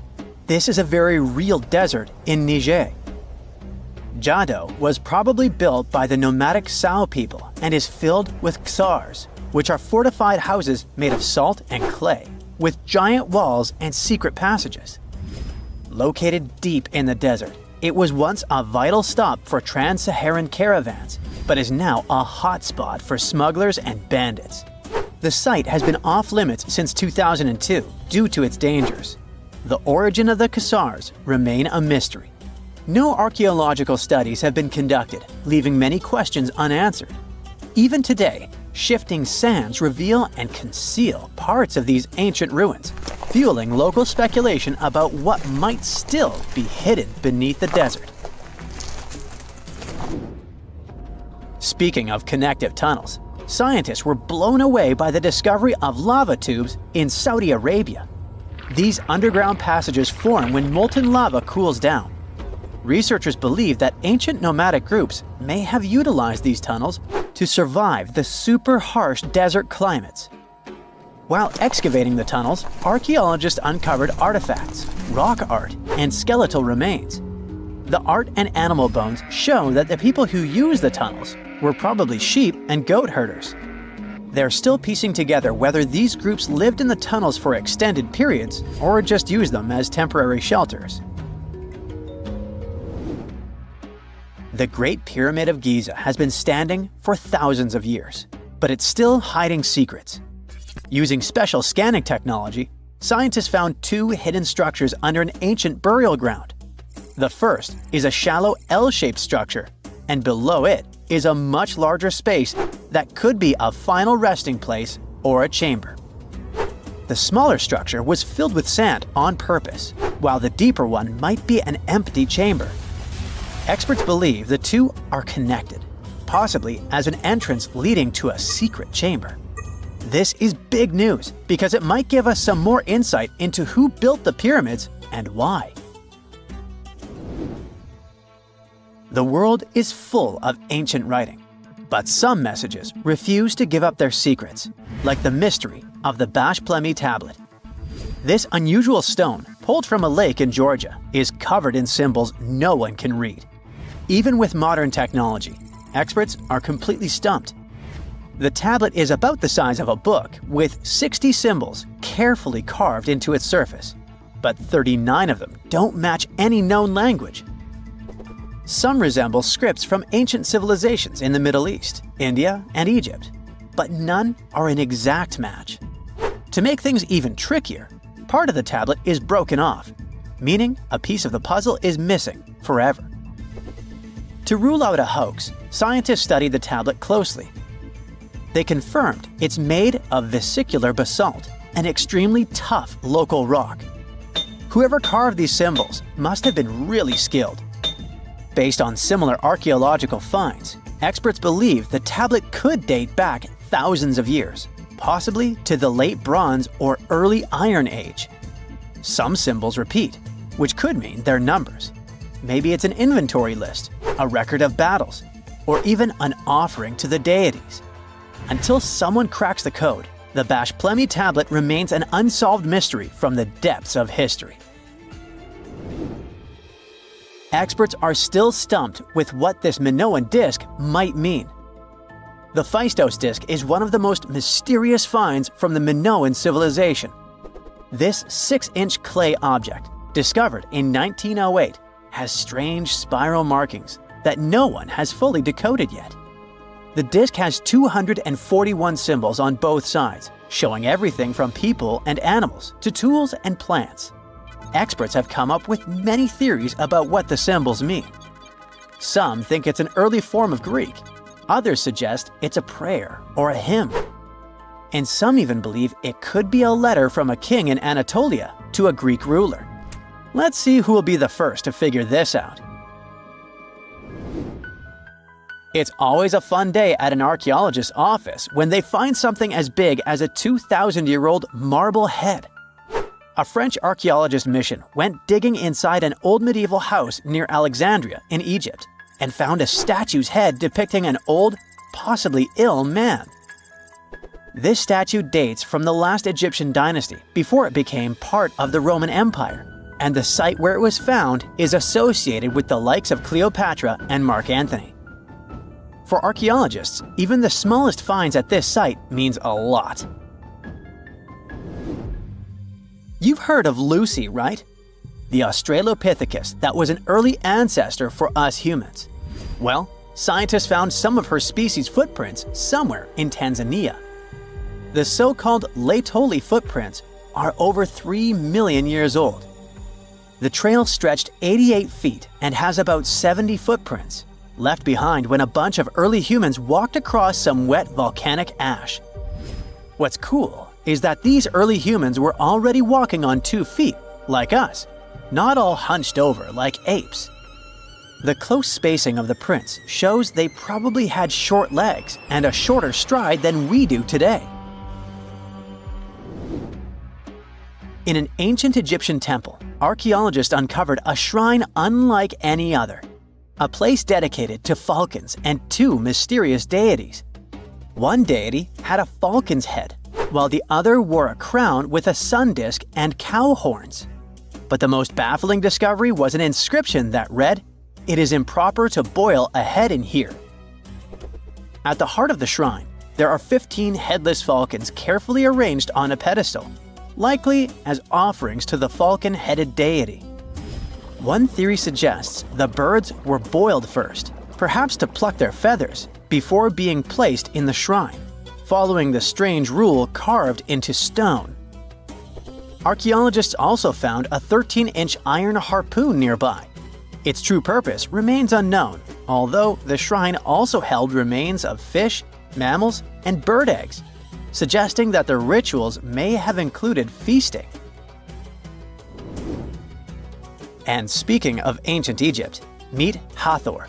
Scientists named her after the ancient Egyptian deity of motherhood, music, and singing. This wooden statue, housed at the Metropolitan Museum of Art, was thought to be just a beautiful artifact, until a surprising secret was uncovered. Using an X-ray machine, experts found a mechanical operating system inside it, with pulleys and axles connecting her shoulder to her left leg. When activated, the system made her hand raise and lower, an engineering marvel from over 3,000 years ago.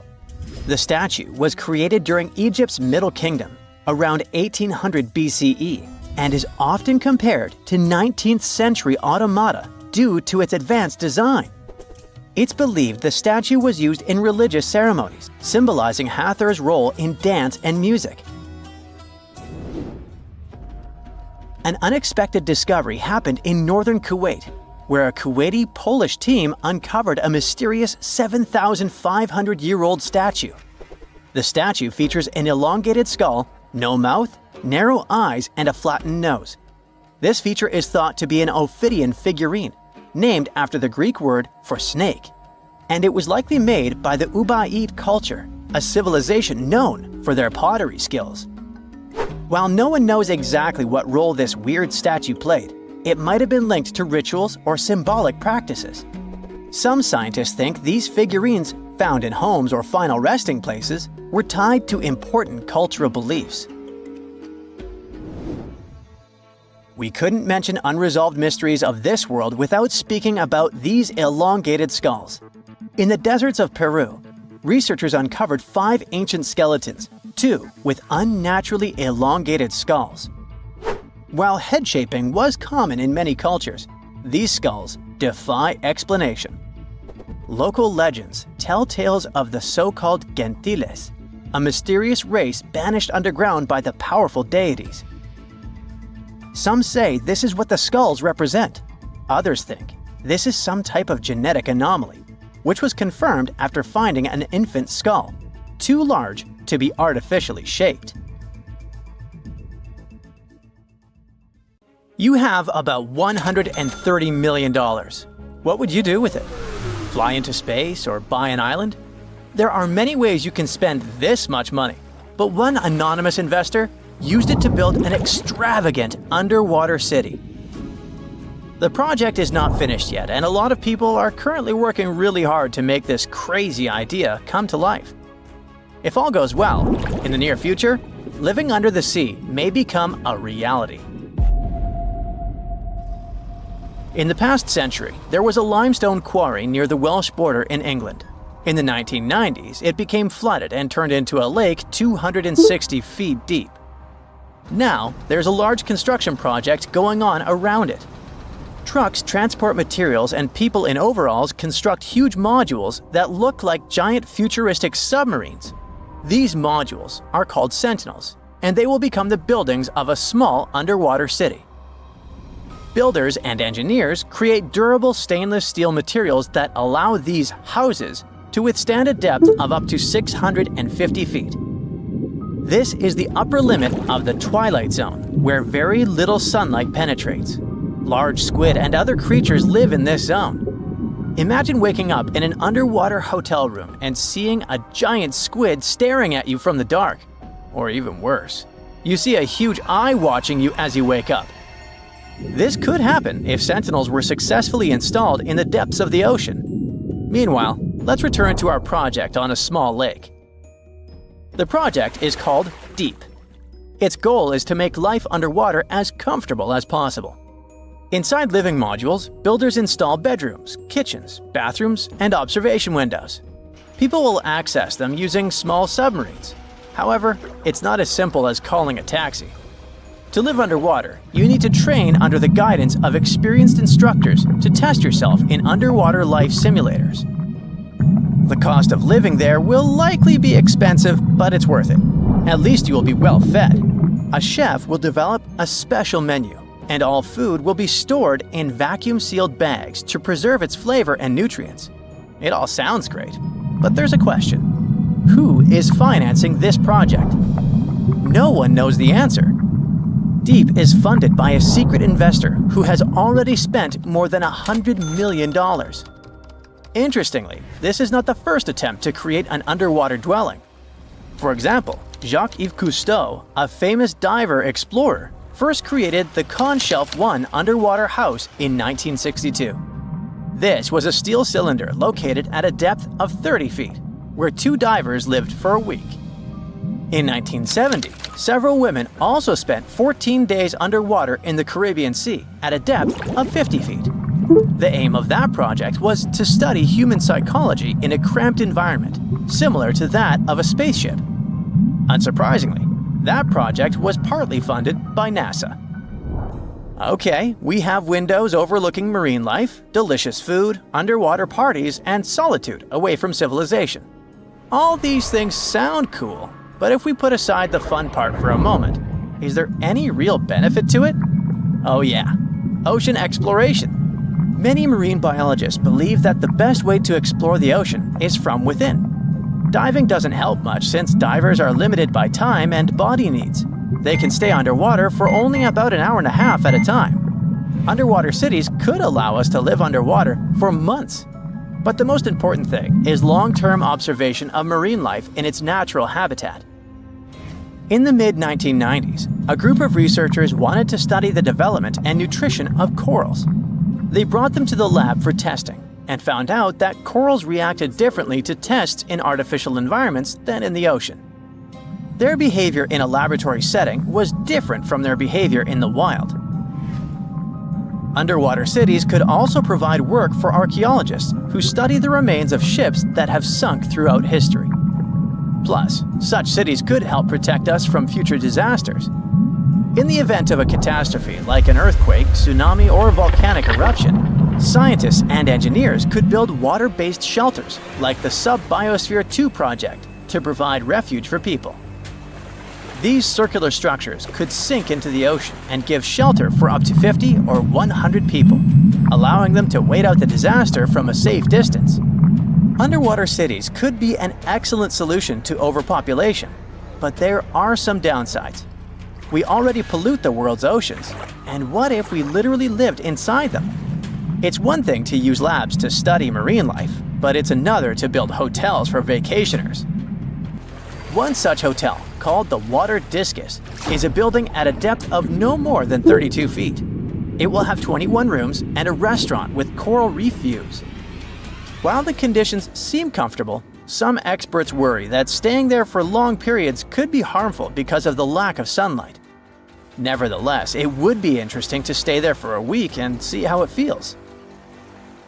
The most challenging aspect of creating such laboratories, hotels, and bunkers is ensuring a reliable life support and safety system. It's crucial that the air, humidity, and temperature be as comfortable as possible for people to live in these structures. However, this requires a significant amount of energy. Currently, all modern underwater buildings rely on external sources of energy located on the surface. But scientists plan to make future underwater projects fully autonomous, using kinetic energy from waves and powerful solar panels to generate power. It's also important to create the right structure for these buildings. Rather than covering an underwater city with a giant bubble, it's more efficient to create several large housing modules. Each module should consist of steel, glass, and special cement. Also, the depth shouldn't exceed 1,000 feet, since a deeper location would require thicker walls because of high water pressure. To load and move these residential modules safely, engineers can use ballast tanks. These are large containers filled with water, which are used to pull the modules down deep into the ocean. Once in place, engineers can release the water from the tanks and fill them with air, causing the house to float back to the surface. And what about fresh air? Fish extract oxygen from the water using their gills, but this method is obviously not suitable for humans. Therefore, we need to deliver air from the surface. It can be piped into the city and mixed with a special substance called sodasorb, which reacts with carbon dioxide and removes it. It would be great if we could generate oxygen inside our underwater cities rather than relying on other sources. This would require farms and plants that can produce oxygen through photosynthesis. But instead of sunlight, these plants would use artificial light. If we talk about complete autonomy, people could get food from the water at any moment, put on scuba gear, a mask, and an oxygen tank, and leave the hotel through an airlock. Use harpoons and fishing nets to catch dinner. Remember to check your oxygen reserves and don't swim for too long. Frying fish in a pan won't work because of strong odors. In an underwater dwelling, air is static like in an airplane cabin, so odors become stronger. Maybe in the future, engineers will create a dedicated cooking area, but for now, you'll have to rely on canned and dehydrated food. If you get bored, go for an underwater walk. Instead of carrying oxygen tanks, use hollow tubes connecting your mask to an air source inside your home. But don't forget that you can't go too far because the length of the tube is limited. Air, food, safe construction. What else? Drinking water. In the future, scientists may create filters in these hotels that desalinate salt water. This water can be extracted from the condensation inside the hotel, as well as from human secretions. Don't be surprised. Astronauts, for example, have been using special technology to filter their liquids and turn them into drinking water for a long time. If there was a contest for being a bad town, Singapore would be the winner. And no, I'm not talking about Singapore in Asia. I'm talking about a small town called Singapore in Michigan, United States, that buried itself because of one simple mistake. This tiny, unlucky settlement was founded in 1837 by O'Shea Wilder. He had a dream to build a town and did just that, but he definitely didn't know how the city would end.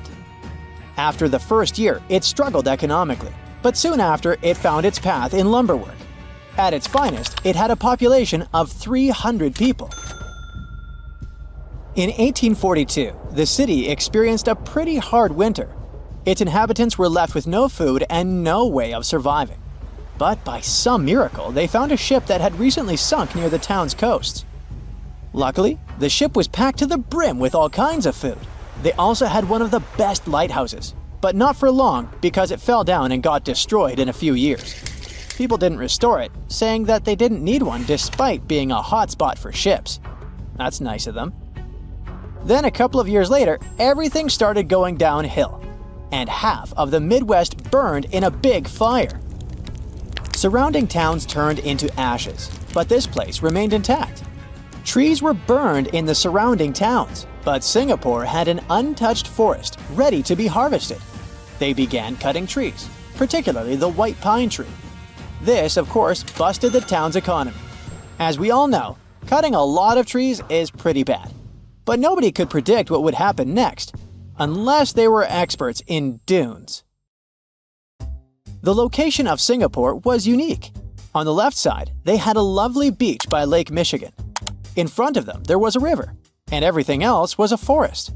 But the most critical part of the town was the forest near the beach, which was sitting on top of sand dunes. I don't know if you know this, but trees don't usually grow in sand, but I guess this place was special. These dunes weren't like those typical ones in the Sahara or any other desert. Such dunes can only be found near the ocean or, in this rare case, on the coast of Lake Michigan. This formation can be more than 4,000 years old and as tall as 196 feet. Their formation is a pretty simple process. The river that enters the lake carries tons of sand. Then the sand is distributed all over the beach by waves. Later, it dries out and is blown by the wind, but not far. It's caught by all kinds of vegetation. And voila, you have a sand dune.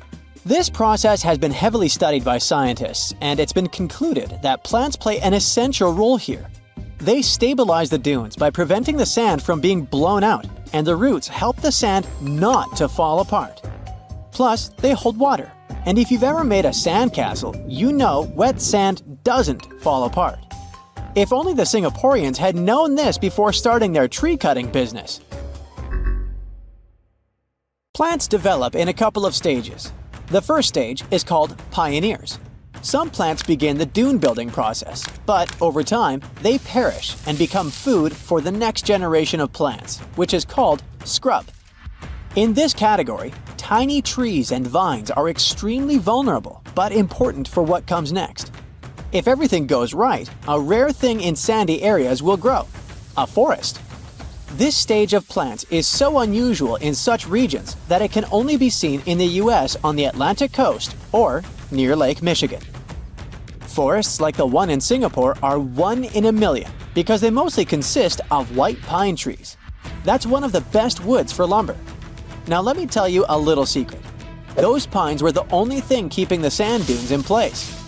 Well, after they had cut down all the trees on the dunes, the Singaporeans realized they had made a massive mistake.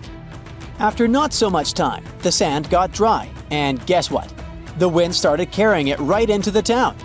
In a panic, they somehow moved their houses onto log boats, took them downriver, and unloaded them in the next town, Sagataw.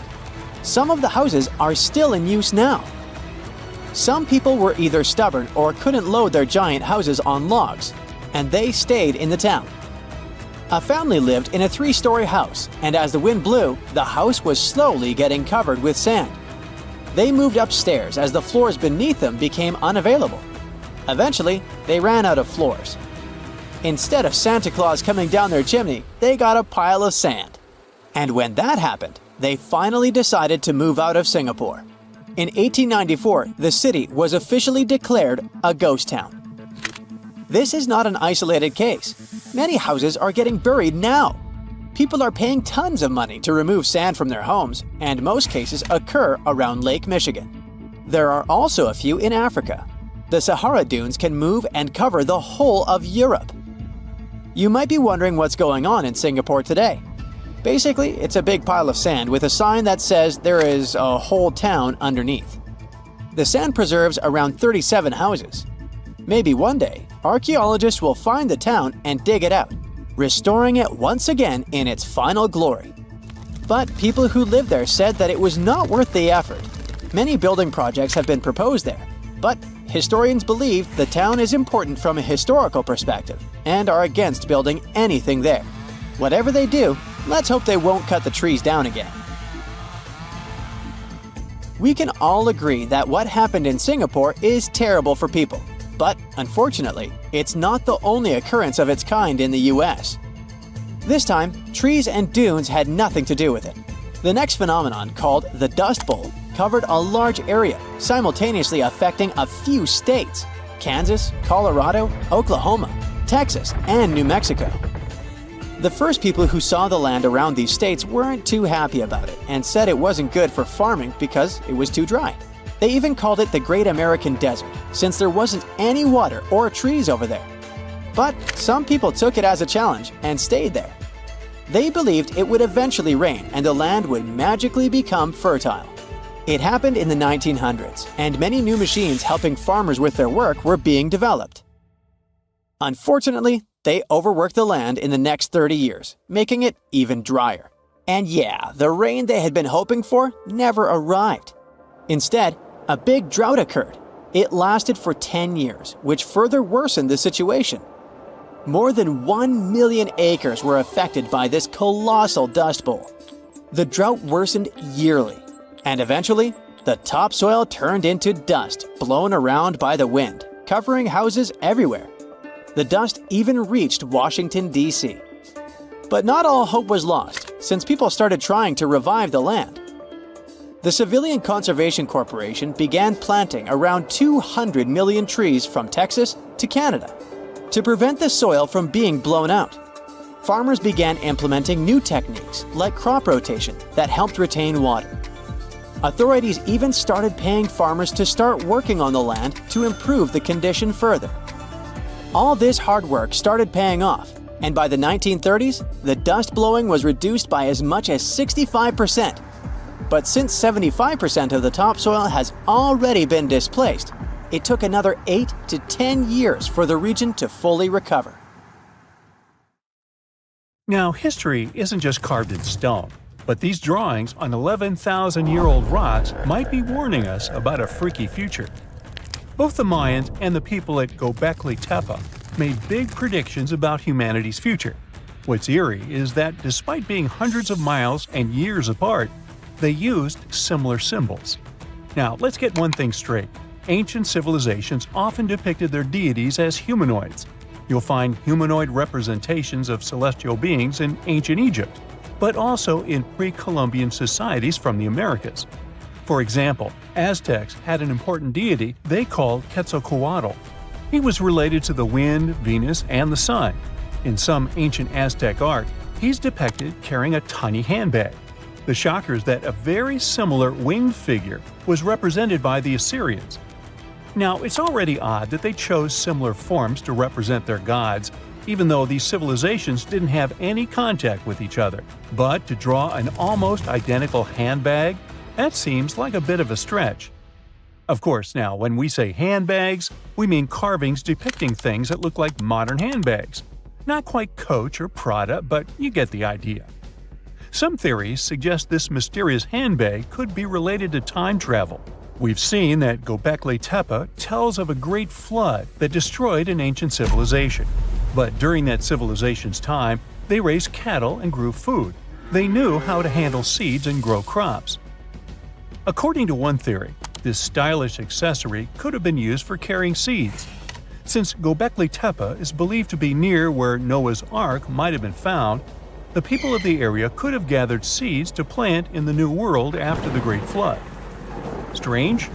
Definitely. But so is everything we've been talking about, so let's roll with it. Another theory on the meaning of the handbag has a much more straightforward approach. In multiple ancient cultures, the circle was used to represent spirituality and non-materiality, but the square was often associated with concepts of the earth and materiality. So, what we modern humans understand as a handbag might be an image that symbolizes the reunification of the earth and sky, of the material and non-material elements of existence. Not a bad theory, I would say, but then who am I? Some researchers, like Graham Hancock, are not convinced with these previous explanations. For him, Göbekli Tepe is all about little gray people and their contacts with ancient earthling civilizations. You see, right in the middle of this ancient site, there's a special pillar called Pillar 43, or Enclosure D. At first glance, it looks like an astronomical calendar. You see the scorpion? That's the Scorpion constellation. And that ball in the center? It's all about the sun's alignment. We know ancient societies like the Maya or Incas were stellar astronomers. So what's the big deal here? Turns out the folks at Göbekli Tepe were talking about a massive natural disaster that wiped out all forms of life before their time. When astronomers recreated the angles and positions from Pillar 43, it showed an astrological setup from over 13,000 years ago. The The stone also depicted a tragic event, a mix of a flood and a meteor shower. The headless man? That's humanity's tragic end. And the snake from the ground? Giant waves washing over the earth. And it's not just one stone telling the tale. Pillar 56 shows more of the Younger Dryas event, or as it's called, the terror from the sky. You see animals fleeing and waves crashing as the meteor shower hits. But wait, while Pillar 43 gives us the exact date of the last disaster, Pillar 18 in Enclosure D gives us the date of the next possible wipeout. The art depicted in this pillar zooms in on the constellation of Aquarius. Now, you might have seen the movie The Age of Aquarius or heard some woo-woo theories about how we're entering this phase right now. You see what I'm driving at? Göbekli Tepe might be giving us the date of the next disaster so that we have time to prep for it. These images could be a survival guide for humanity. Or not. Now, this would be bananas if it weren't for one piece of evidence. Let's check the facts. The Enki comet, discovered in 1786, used to be part of a mega-comet, 100 miles wide, made of ice, metal, and rock. It broke up and formed a debris field. Now, instead of one huge comet, we've got millions of smaller ones. When the Earth passed through that debris, the folks at Göbekli Tepe saw a firestorm of comets, all coming from the Aquarius constellation, just like on Pillar 43. Now, here's the supposed scary part. We pass through that same debris field every year. If you're watching this in September, October, or November, we're flying through it right now. It could happen that these debris fall onto the surface of the Earth all over again, repeating history. But so far, that's just a theory. The mind-boggling question is, how did the people at Göbekli Tepe know about an event that happened before they were all born? In 2019, excavations kicked off at Khmer Tepe, about 40 miles from Göbekli Tepe. But research suggests it might have been settled even earlier. Göbekli Tepe seems to have been a place of worship or an observatory, but Karahan Tepe shows signs of a structured society. Excavations at Karahan Tepe reveal artifacts like intricate carvings, tools, and even possible remnants of buildings. This suggests that these people were not just hunters and gatherers, but had a structured society with spiritual or ceremonial practices. In 2020, researchers started unearthing several other settlements in the area, indicating that Göbekli Tepe was part of a huge metropolis. The whole site is known collectively as Tas Tepler. The thing is, the math around all this has scientists baffled. Around that time, Earth was just leaving its last ice age, and scientists used to think Stone Age civilizations were primitive. But evidence keeps showing up, proving that wasn't the case. For Göbekli Tepe to have existed with that level of tech 12,000 years ago, there must have been an even earlier civilization. That kind of tech doesn't just pop up out of nowhere. And hey, we've got plenty of other proof of advanced societies. Take the Mayans, for example. Recent discoveries have shown they were even more advanced than we previously thought. They built massive cities with roads up to 130 feet wide, painted white to guide travelers at night, a feat you'd expect in places like Portugal or England. These roads, sometimes elevated over swampy ground, formed a network of over 964 settlements, like a giant spider web. A bunch of scientists turned their eyes on this theory, but it could be the connecting point of everything we've been speculating about in this video. After all, the people from the sky could have come down and told the people from Göbekli Tepe about the destruction of a more ancient civilization than theirs. Or not. Remember, don't give up your critical thinking just because you see something on the internet.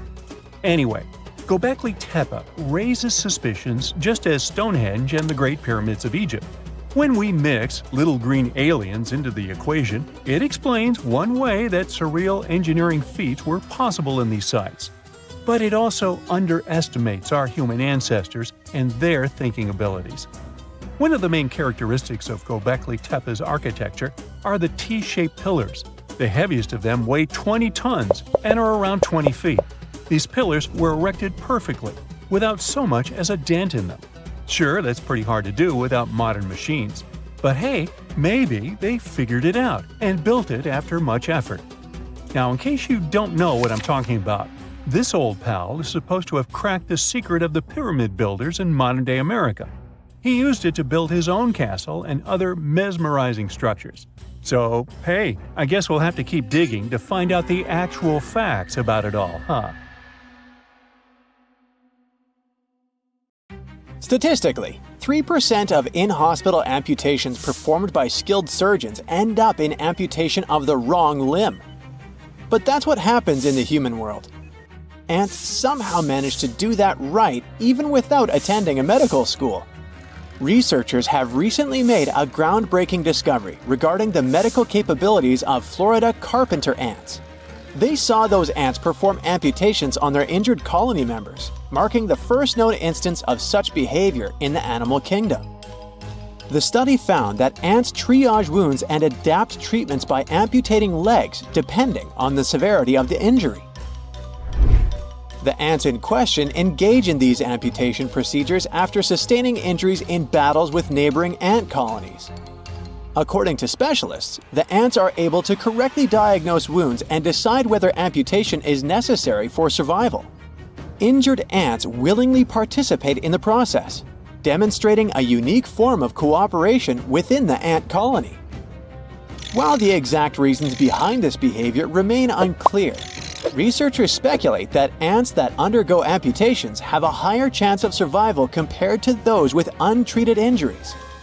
The study also revealed that additional species of carpenter ants may exhibit similar amputation behavior, indicating that this medical treatment might be more widespread in the ant world than previously thought. Scientists hope to further explore the implications of these findings, including the ants' ability to feel physical discomfort and other strategies they may have for treating injuries. If there are ant surgeons, there must be ant nurses too, right? Well, Matabele ants are like the nurses of the insect world, rescuing and healing their wounded buddies after battles with termites. These ants are native to Africa and aren't afraid to take on biting soldier termites in their quest for food. These ants carry their injured comrades back home after raids, but rescues don't stop there. Once back at the nest, ants take turns caring for the wounded, using their mandibles and front legs to hold the injured limb in place and lick the wound for up to 4 minutes at a time.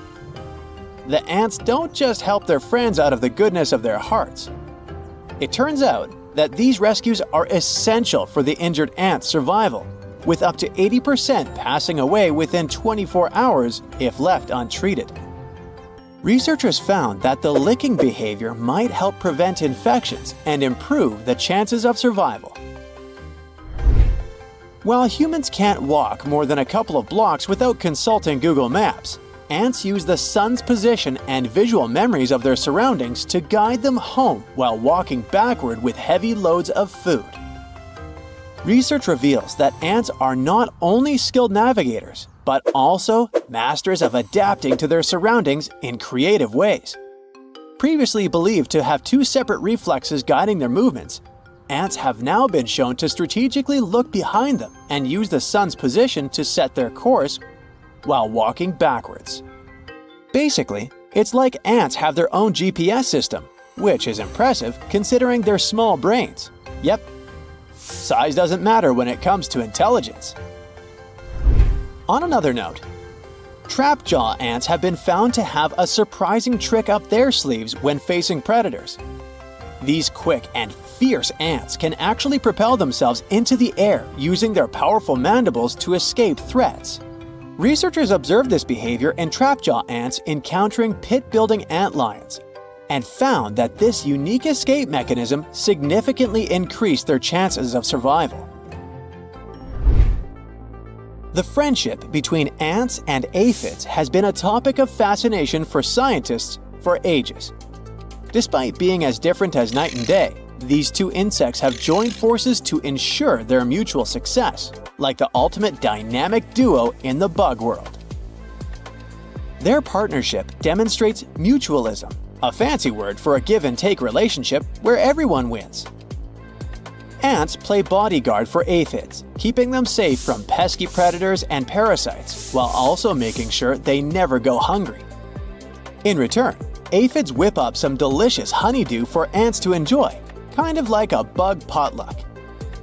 One of the perks of being pals with an ant is having a personal security detail on standby 24/7. Using their impressive jaws, ants scare off any troublemakers trying to mess with their aphid buddies. Some ant species even go above and beyond by taking aphids under their wings, well, legs, and moving them to safer locations. Aphids may not have the best taste in plant meals, but they sure know how to turn it into a yummy treat for their ant friends. By turning plant sugars into honeydew, aphids provide ants with a tasty snack packed with all the energy they need to keep on trucking. Ants will go to great lengths to find their aphid buddies and stock up on this sweet sustenance. Ants and aphids aren't just munching on snacks together, they're master communicators too. Using special chemical signals, ants guide one another to food sources and warn of incoming threats. They even exchange signals with their aphid pals, sometimes giving them a little tickle with their antennae to boost honeydew production. Aphids aren't just sitting back and soaking up the sun, they're proactive members of this bug buddy system. They listen to ants' signals and adjust their feeding habits accordingly, maybe even packing up and moving if ants say it's time for a change of scenery. Ants may not produce honeydew like aphids do, but despite being insects, they can produce milk like all the mammals out there. Who knows, maybe one day we'll get ant milk lattes at Starbucks. Just kidding. So, most researchers thought they knew just about everything there was to know about ants until they decided to take a closer look at their pupae. Scientists have observed ant colonies for over a century, amazed by how ants work together like one big superorganism. But despite all the attention on ants' busy activities, researchers haven't really focused on the pupal stage. This is when ants transform from larvae into full-grown adults. In a recent study, scientists revealed that ant pupae play a crucial role in colonies by producing a milk-like substance that feeds the rest of the ants. This discovery was surprising because milk-like secretions were found in at least one species from each of the 5 major ant subfamilies. So, this amazing find suggests that there may be many more ant species out there making their own milk. And the milk-making process might have originated early in the evolution of all ants. Trust me, you don't want to be on bad terms with ants, or else they might adorn their houses with your head.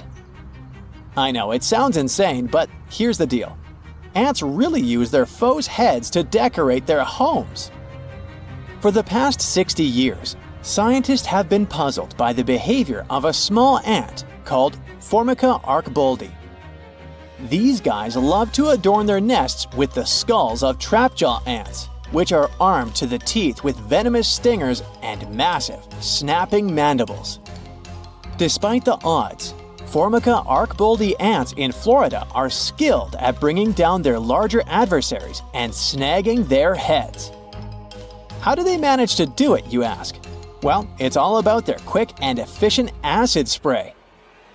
Turns out, Formica arcboldi ants seem to have a taste for a few specific kinds of trapjaw ants.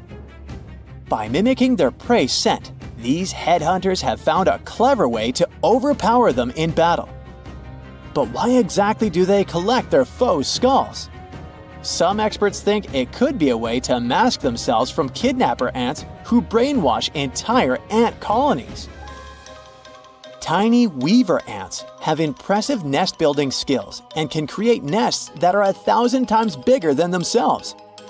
They create their dwellings by carefully pulling tree leaves together and securing them with silk produced by their larvae. To start their construction project, ants pick out a tree branch that will work well for their nest. Then they gather around leaves and begin pulling them together until they can form a solid structure. Once the leaves are in place, it's time for weaver ant larvae to shine. Adult ants carefully transport the larvae to spaces between the leaves, where they use their silk-producing abilities to glue everything together. Do you know that NASA explores not only stars, planets, galaxies, or black holes? Hard to believe, but yes. The agency also works on discoveries here on our home planet Earth. So what has NASA recently discovered? Is there life under the ice? While they were analyzing data recently, they discovered something unbelievable hiding under Antarctica's ice. And this discovery not only changes everything we know about the whole water system of the Earth, but it may also help with research about life in space. Humankind's existence might depend on understanding Antarctica and its secrets. So, the recent discoveries reveal vital information about our survival. But before we continue, let's see how much you know about this place, where it's only ice as far as your eyes can see. Antarctica is one of the world's 7 continents in the southern hemisphere. It's the 5th largest continent in terms of total area, and that means it's almost twice the size of Australia. Want to see real meteorites? Go to Antarctica. Due to its dry climate, Antarctica is one of the best places to observe space. But what's even greater is that you can find meteorites on the white surface of the continent. Scientists have already plucked about 45,000 meteorites from the ice, and they think they can see another 300,000. Since there aren't many terrestrial rocks there, it's easy for them to spot them, thanks to their dark color. Antarctica's dry desert environment also helps preserve them, even the ones that fell to Earth more than 1 million years ago. And can you imagine any volcanic activity in Antarctica? It's hard. But this place is where fire meets the ice. West Antarctica is where most volcanic activity occurs. Scientists recently found that 138 volcanoes exist in West Antarctica alone. Wow! You would think that Antarctica is always cold, but no. Its coastal regions can get as warm as 50 degrees Fahrenheit. But have you ever wondered what Antarctica would look like if there were no ice? It may seem unimaginable now, but it was not always covered by ice. That was 34 million years ago, though, so nobody could tell how the continent's surface would be without the ice. But NASA changed that. They generated computer simulations and created the most accurate map of it as of today. What they saw was incredible. The continent was not flat at all like it seemed. It's pretty bumpy with valleys, rolling plains, and high mountains. But this was nothing next to what they had discovered under Antarctica's ice. So, what is it? Drum roll, please. NASA found 2 new subglacial lakes. And what's even cooler about it is that they spotted these lakes from space. How is that? If your answer is high-tech satellites, then you're right. In 2003, NASA launched a satellite called IceSat. It measured ice sheet mass balance and cloud and aerosol heights. The satellite also helped create the ice-free map of Antarctica. In 2010, the European Space Agency launched the second satellite, Cryosat-2. It was for tracking the changes in the thickness of the ice. Then, in 2018, NASA launched the third one, IceSat-2, a follow-on to the IceSat spacecraft. It measured ice sheet elevation and sea ice thickness. It was NASA's most advanced Earth-observing laser instrument. It delivered the highest precision data. And when that was combined with the data from the other satellites, it was possible to spot these 2 new lakes near a pair of larger ones. But how is it possible that these lakes exist in the first place? The average thickness of most Antarctica ice is approximately 1.2 miles. However, it can get over 1.8 miles thick in some places, especially during the winter.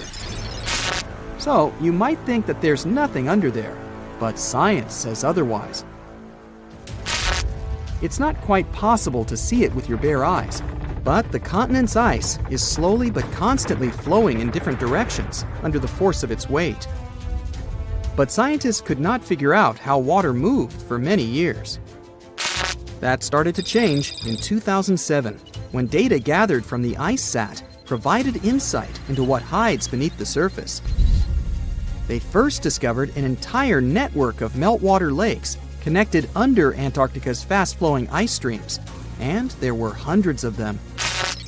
Scripps Institution of Oceanography glaciologist Helen Amanda Fricker figured that the elevation changes measured by IceSat happened because of the dynamics of these lakes. They did not hold meltwater statically. Instead, they were filling and draining continuously over time through a system of waterways. And as they did that, the ice above rose and fell. But where do they drain? The ocean, of course, and it drains a lot. A recent study, co-authored by Fricker, found that the drainage of one lake flushed as much as 198 billion gallons into the ocean in only 3 days. Countless mysteries about how nature works are still waiting to be solved. But finding the 2 new lakes will give scientists a better picture of how fast the Antarctic ice sheet will change as the climate gets warmer, and how this will affect global ocean currents and sea level rise. The filling and draining cycle of the lakes also caused the ice sheet to suffer cracks and crevices. So, the information they find from these new lakes will also give them a better understanding of the damage on the surface of the ice. They will also be able to assess how this filling and draining system influences the speed at which ice slips into the oceans and seas. And that means they can evaluate how the added fresh water may alter marine ecosystems. This discovery may also suggest whether life is under the ice. Wow! Scientists drilled through about 3,504 feet of ice and found that water samples taken from one of the lakes contained approximately 10,000 bacterial cells per milliliter. Such a high number of bacterial life is a good sign, because that means the icy waters might also support higher life forms, such as microanimals, and one of these new lakes might even be their home. But the most exciting thing is that the new lakes might help them understand whether life on other planets is possible. Scientists believe any life below the frozen surface of the planet Mars might follow the patterns seen in Antarctica's lakes. So, there is a possibility that they might find critical new information on the type of life that may have existed on the red planet. You wouldn't want to be there during the winter, though. The lowest temperature on Earth you can experience is negative 128 degrees Fahrenheit.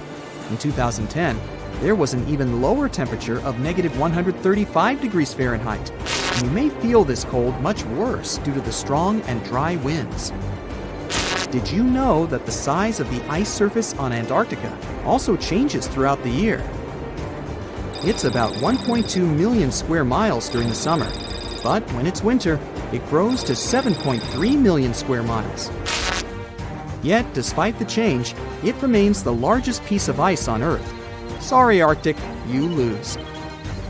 Do you know these cute little penguins? Consider these animals the locals, because there is no native population in Antarctica. It's a no man's land, because no single country owns it. But do you know who really owns it? 5 different species of penguins, seals, and killer whales. Ha ha. Despite the continent's harsh conditions, you can visit it as a tourist for fishing and research purposes. Around 5,000 people reside on the continent during summer at research stations. But when winter comes, the number naturally drops down to 1,000. Antarctica's ice blanket makes up 70% of the world's freshwater reserves. Imagine what would happen if it melted. The global sea levels would be raised by almost 200 feet. Meteorites rain down on Earth every single year. Almost 63% of the 69,268 meteorites scientists have officially recorded in the Meteoritical Bulletin database have been picked up from a polar desert. From where? Antarctica. It's technically a desert because it gets little precipitation. The continent receives an average equivalent of about 6 inches of water annually, mostly from snow. The interior parts are even drier. Not much action happens to meteorites there. Deserts are like safe storage closets for them, and it's easier to spot meteorites there. In total, there are around 42,000 meteorites in Antarctica. Most of them have been spotted since 1976. The Sahara Desert in Africa isn't far behind.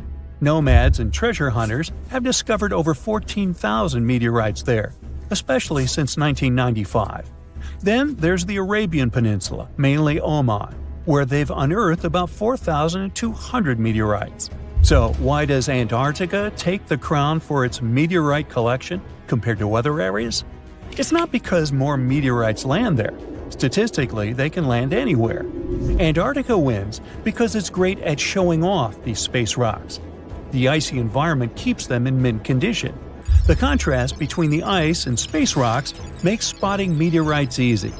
Plus, there are spots called meteorite stranding zones, where the geology, ice flow, and climate team up to gather meteorites. Here's the sci-fi part. Satellites help researchers find meteorites. They use these space gadgets to spot the best places to search. Some of these meteorites are ancient, like 1 million years old. Now, when you think about how many meteorites there are, it's a bit like a pie chart. If you measure their weight instead of just counting them, things get interesting. Antarctica's slice of the pie gets smaller. On average, an Antarctic meteorite weighs about 2 ounces, like a small bar of chocolate. Ooh, chocolate. But in the Sahara, they've got all sizes, so the average is about 1 pound. Now let's talk about meteorites in action. Only a tiny bit, maybe just 1.8% of all meteorites found have been seen falling. These are called falls. Clever name. Meteorite detectives, or meteoriticists, get all excited when they see that. The other 98% are finds. Someone stumbled upon them without seeing the meteorite take its cosmic leap. So when we only look at the ones that fell from the sky, most are called stony meteorites. These are like regular fellas of the meteorite world, but there's also a special kind called iron meteorites, or just irons. There are also super rare meteorites, called mesositerites, and pelocities, that are like a mix of metal and regular rock stuff. In places where humans live, like North America, people tend to find more iron meteorites than those that fell. That's because iron ones are usually bigger and more eye-catching. Farmers found some of these while they were working in their fields. Oh, surprise! A bunch of gigantic iron meteorites from places like China, Namibia, and the US make the chart slices huge. Now check out this adventure. A group of scientists braving the crazy cold of Antarctica's icy desert to uncover some fresh meteorites found what they had been looking for. In fact, one of the meteorites weighed almost 17 pounds. The ones like that are pretty huge. Do they have an impact on Earth? Science says yes, they do. Meteorite impacts are more common than you think. About 17 meteorites smack Earth's surface every single day. Since most of the planet is covered with water, there are loads of places without people around. That's why these hits often go unnoticed. Most meteorites are just small bits zipping through our atmosphere anyway. By the time they touch down, they get tiny thanks to all the friction against the air. Not all meteorite impacts are wimpy. Some supersized ones have rocked our world. Remember when dinosaurs said bye-bye? Yeah, that might have been the fault of a huge asteroid. These meteorite hits are random, and they happen all the time. Scientists have uncovered evidence of a massive meteor impact even before the famous dinosaur wipeout. This impact is thought to have triggered the biggest extinction event in Earth's history. The 300-mile-wide impact crater is chilling over a mile beneath the East Antarctic ice sheet. This mega-event occurred about 250 million years ago. The epicenter of the crater is in the Wilkes-Land area of East Antarctica. It might have started the breakup of the Gondwana supercontinent. It was a big landmass that included parts of what are now South America, Africa, Antarctica, Australia, and more. So, the Gondwana supercontinent started to chip off by creating a tectonic rift that pushed Australia northward. This Wilkes-Land impact surpasses the one that led to the dinosaurs' extinction in terms of scale and could have caused catastrophic consequences at the time. The Hoba meteorite is a huge chunk of space stuff chilling on Earth. It crash-landed about 80,000 years ago in Namibia. The thing is a heavyweight, like twice the size of the next biggest meteorite ever found. Interestingly, it also has a weird flat shape. Nobody's moved it since it fell, so we really don't know how deep it's hidden. but experts think it skidded along ground like a stone skipping on a lake because it landed at an angle. That's why it didn't leave a big crater when it hit the ground. And it was discovered by chance. A farmer found the world's biggest single meteorite. He was plowing his field with an ox and a regular plow. Suddenly, he heard a scraping noise. It was the metal plow meeting the iron meteorite. The Mozi meteorite from Tanzania has been staying underground for centuries before scientists gave it a proper look. The locals loved this space gem, calling it Commando. It was known in town for generations. Mozi is made of the same stuff as its other meteorite friends on Earth, about 90% iron and 8% nickel. It weighs 25 tons. Let's talk about the El Chaco meteorite, part of the Campo del Cielo meteorite crew in Argentina. Imagine an almost 24 square mile playground for space rocks. El Chaco, weighing 37 tons, decided to show up fashionably late in 1969. So, what if you found a meteorite? How can you tell for sure that it's not just some random rock? These space visitors have a few features that make them stand out from regular rocks. Firstly, meteorites are often heavier than they look because they're packed with heavy metals and dense materials. Secondly, most meteorites have some metallic iron, so magnets usually stick to them. If you've got a rock that's not magnetic, try suspending the magnet from a string. The third clue lies in their unusual shapes. Iron-nickel meteorites aren't smooth and round. Stony meteorites usually have a thin, crispy crust on the outside. It looks as if their surface melted a bit while moving through the atmosphere. Sounds like pizza to me. Suppose these tips won't help on your quest. Then consider this. Light-colored crystals are not meteorites. Those pretty things, like quartz, are common on Earth, but they don't hang out on other planets or moons in our solar system. Do you know those bubbly holes in volcanic rocks or melted metal slag on Earth? Meteorites don't have those either. Plus, scratching a meteorite shouldn't leave a mark. But if you scratch a dense rock and get a dark or red mark, the rock contains minerals like magnetite or hematite, which meteorites don't usually have. If you suspect finding a meteor in your backyard or something, try these tips. Just remember, to be sure, you've got to give rocks and minerals a real-life look from experts.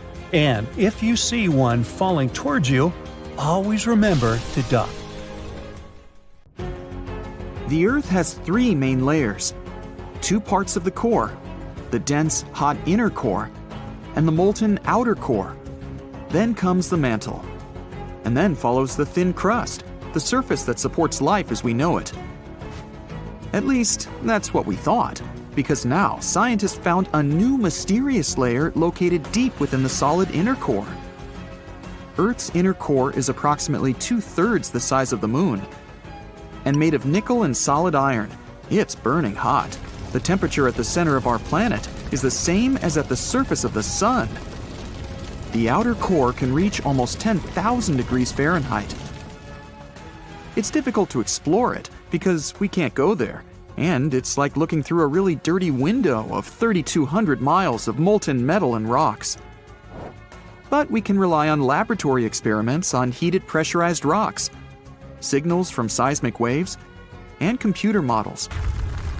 When an earthquake hits, it sends out seismic shock waves. Those waves travel through layers at a different speed, depending on the direction they go and the material they move through. In the new study, a team of scientists set a data set of 100,000 deep earthquakes. Some of them went over 60 miles below the surface. When an earthquake happens on one side of our planet, scientists track its waves all along to the other side. Waves change when they come to the other side, so scientists try to understand the materials these waves have passed through. They found a new layer in the core of our planet thanks to earthquakes.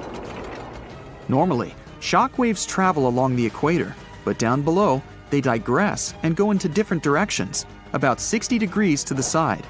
When waves pass through the inner core going from north to south, they will travel more quickly than waves going through the core parallel to the equator. It's important to understand the core because it creates our magnetic field, which, in turn, protects the planet from things like solar winds that are charged particles coming from the sun. In the 1960s, we discovered the Earth pulsates every 26 seconds. It's like clockwork, a giant heartbeat. The ground is slightly shaking, but we mostly don't feel it. Researchers can still track it. Some of them think the continental shelf comes as a huge wave break under the oceans. For example, the highest part of the North American continent falls off into a deep abyssal plain. One theory says waves hit this spot, producing regular pulses. It's like having all kinds of drums. You hit them with your hands and accidentally slam that one spot that produces the right harmonic bang to rattle our entire planet.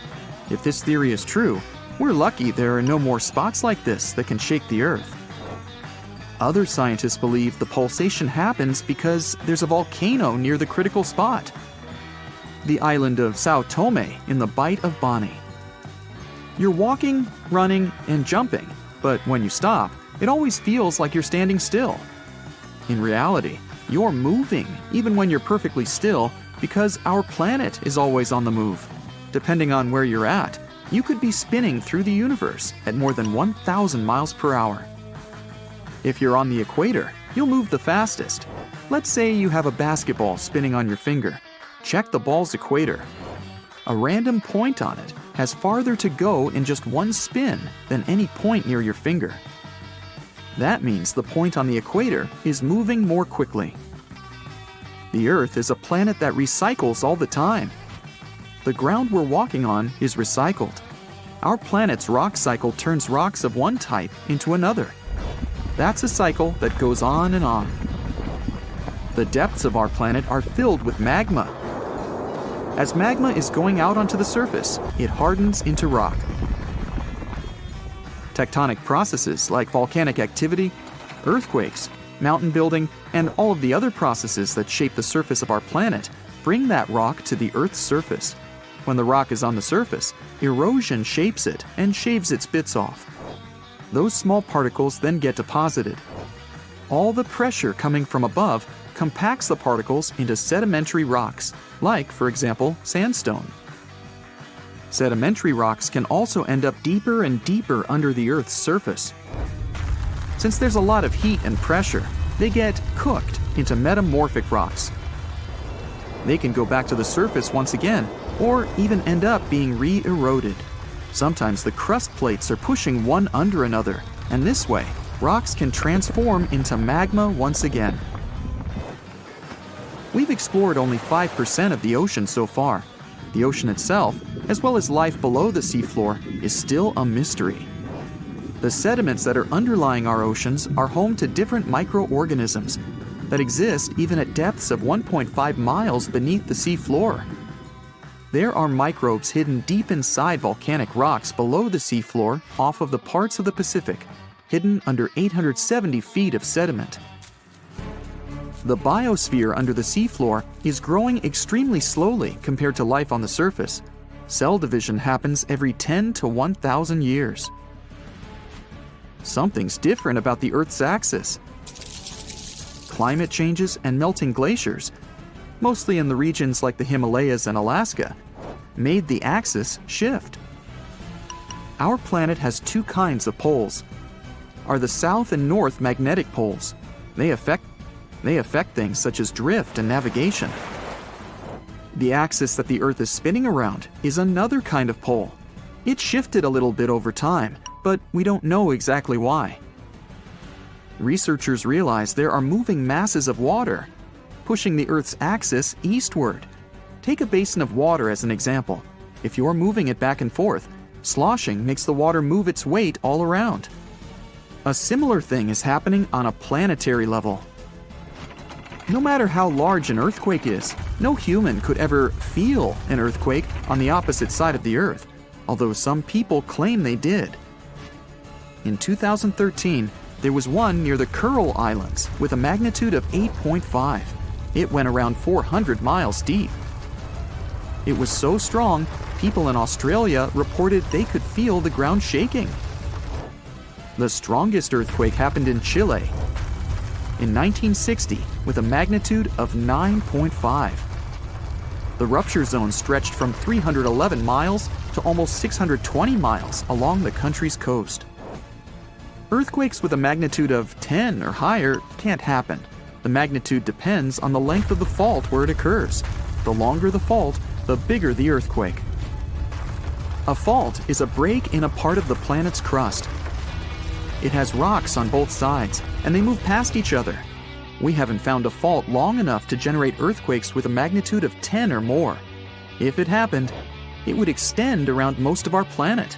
An earthquake with a magnitude of 12 would require a fault larger than our planet. One side of our planet is getting colder than the other. The Earth has a system that keeps it warm from the inside, a red-hot liquid interior deep below the surface. It spins and, at the same time, generates a magnetic field and gravity. That way, the Earth's core holds the atmosphere closer to the planet's surface. The Earth also absorbs heat from the Sun, mostly on the surface. The heat doesn't spread equally on all parts of the Earth. One side of the planet, the Pacific Hemisphere, is losing heat more quickly than another, the African Hemisphere. This happens because land traps more heat than the surface under the ocean. The seafloor is way thinner than the landmass. Also, the temperature caused by the heat coming from inside the Earth is getting lower because of huge amounts of cold water above it. Clouds are not just like some fluffy distant pieces of cotton. They weigh more than 1 million pounds and help regulate our planet's temperature. If you take all the water droplets in clouds and bring them to the surface, you could cover the planet with a liquid layer as thin as a human hair. It doesn't seem like a lot, but this water is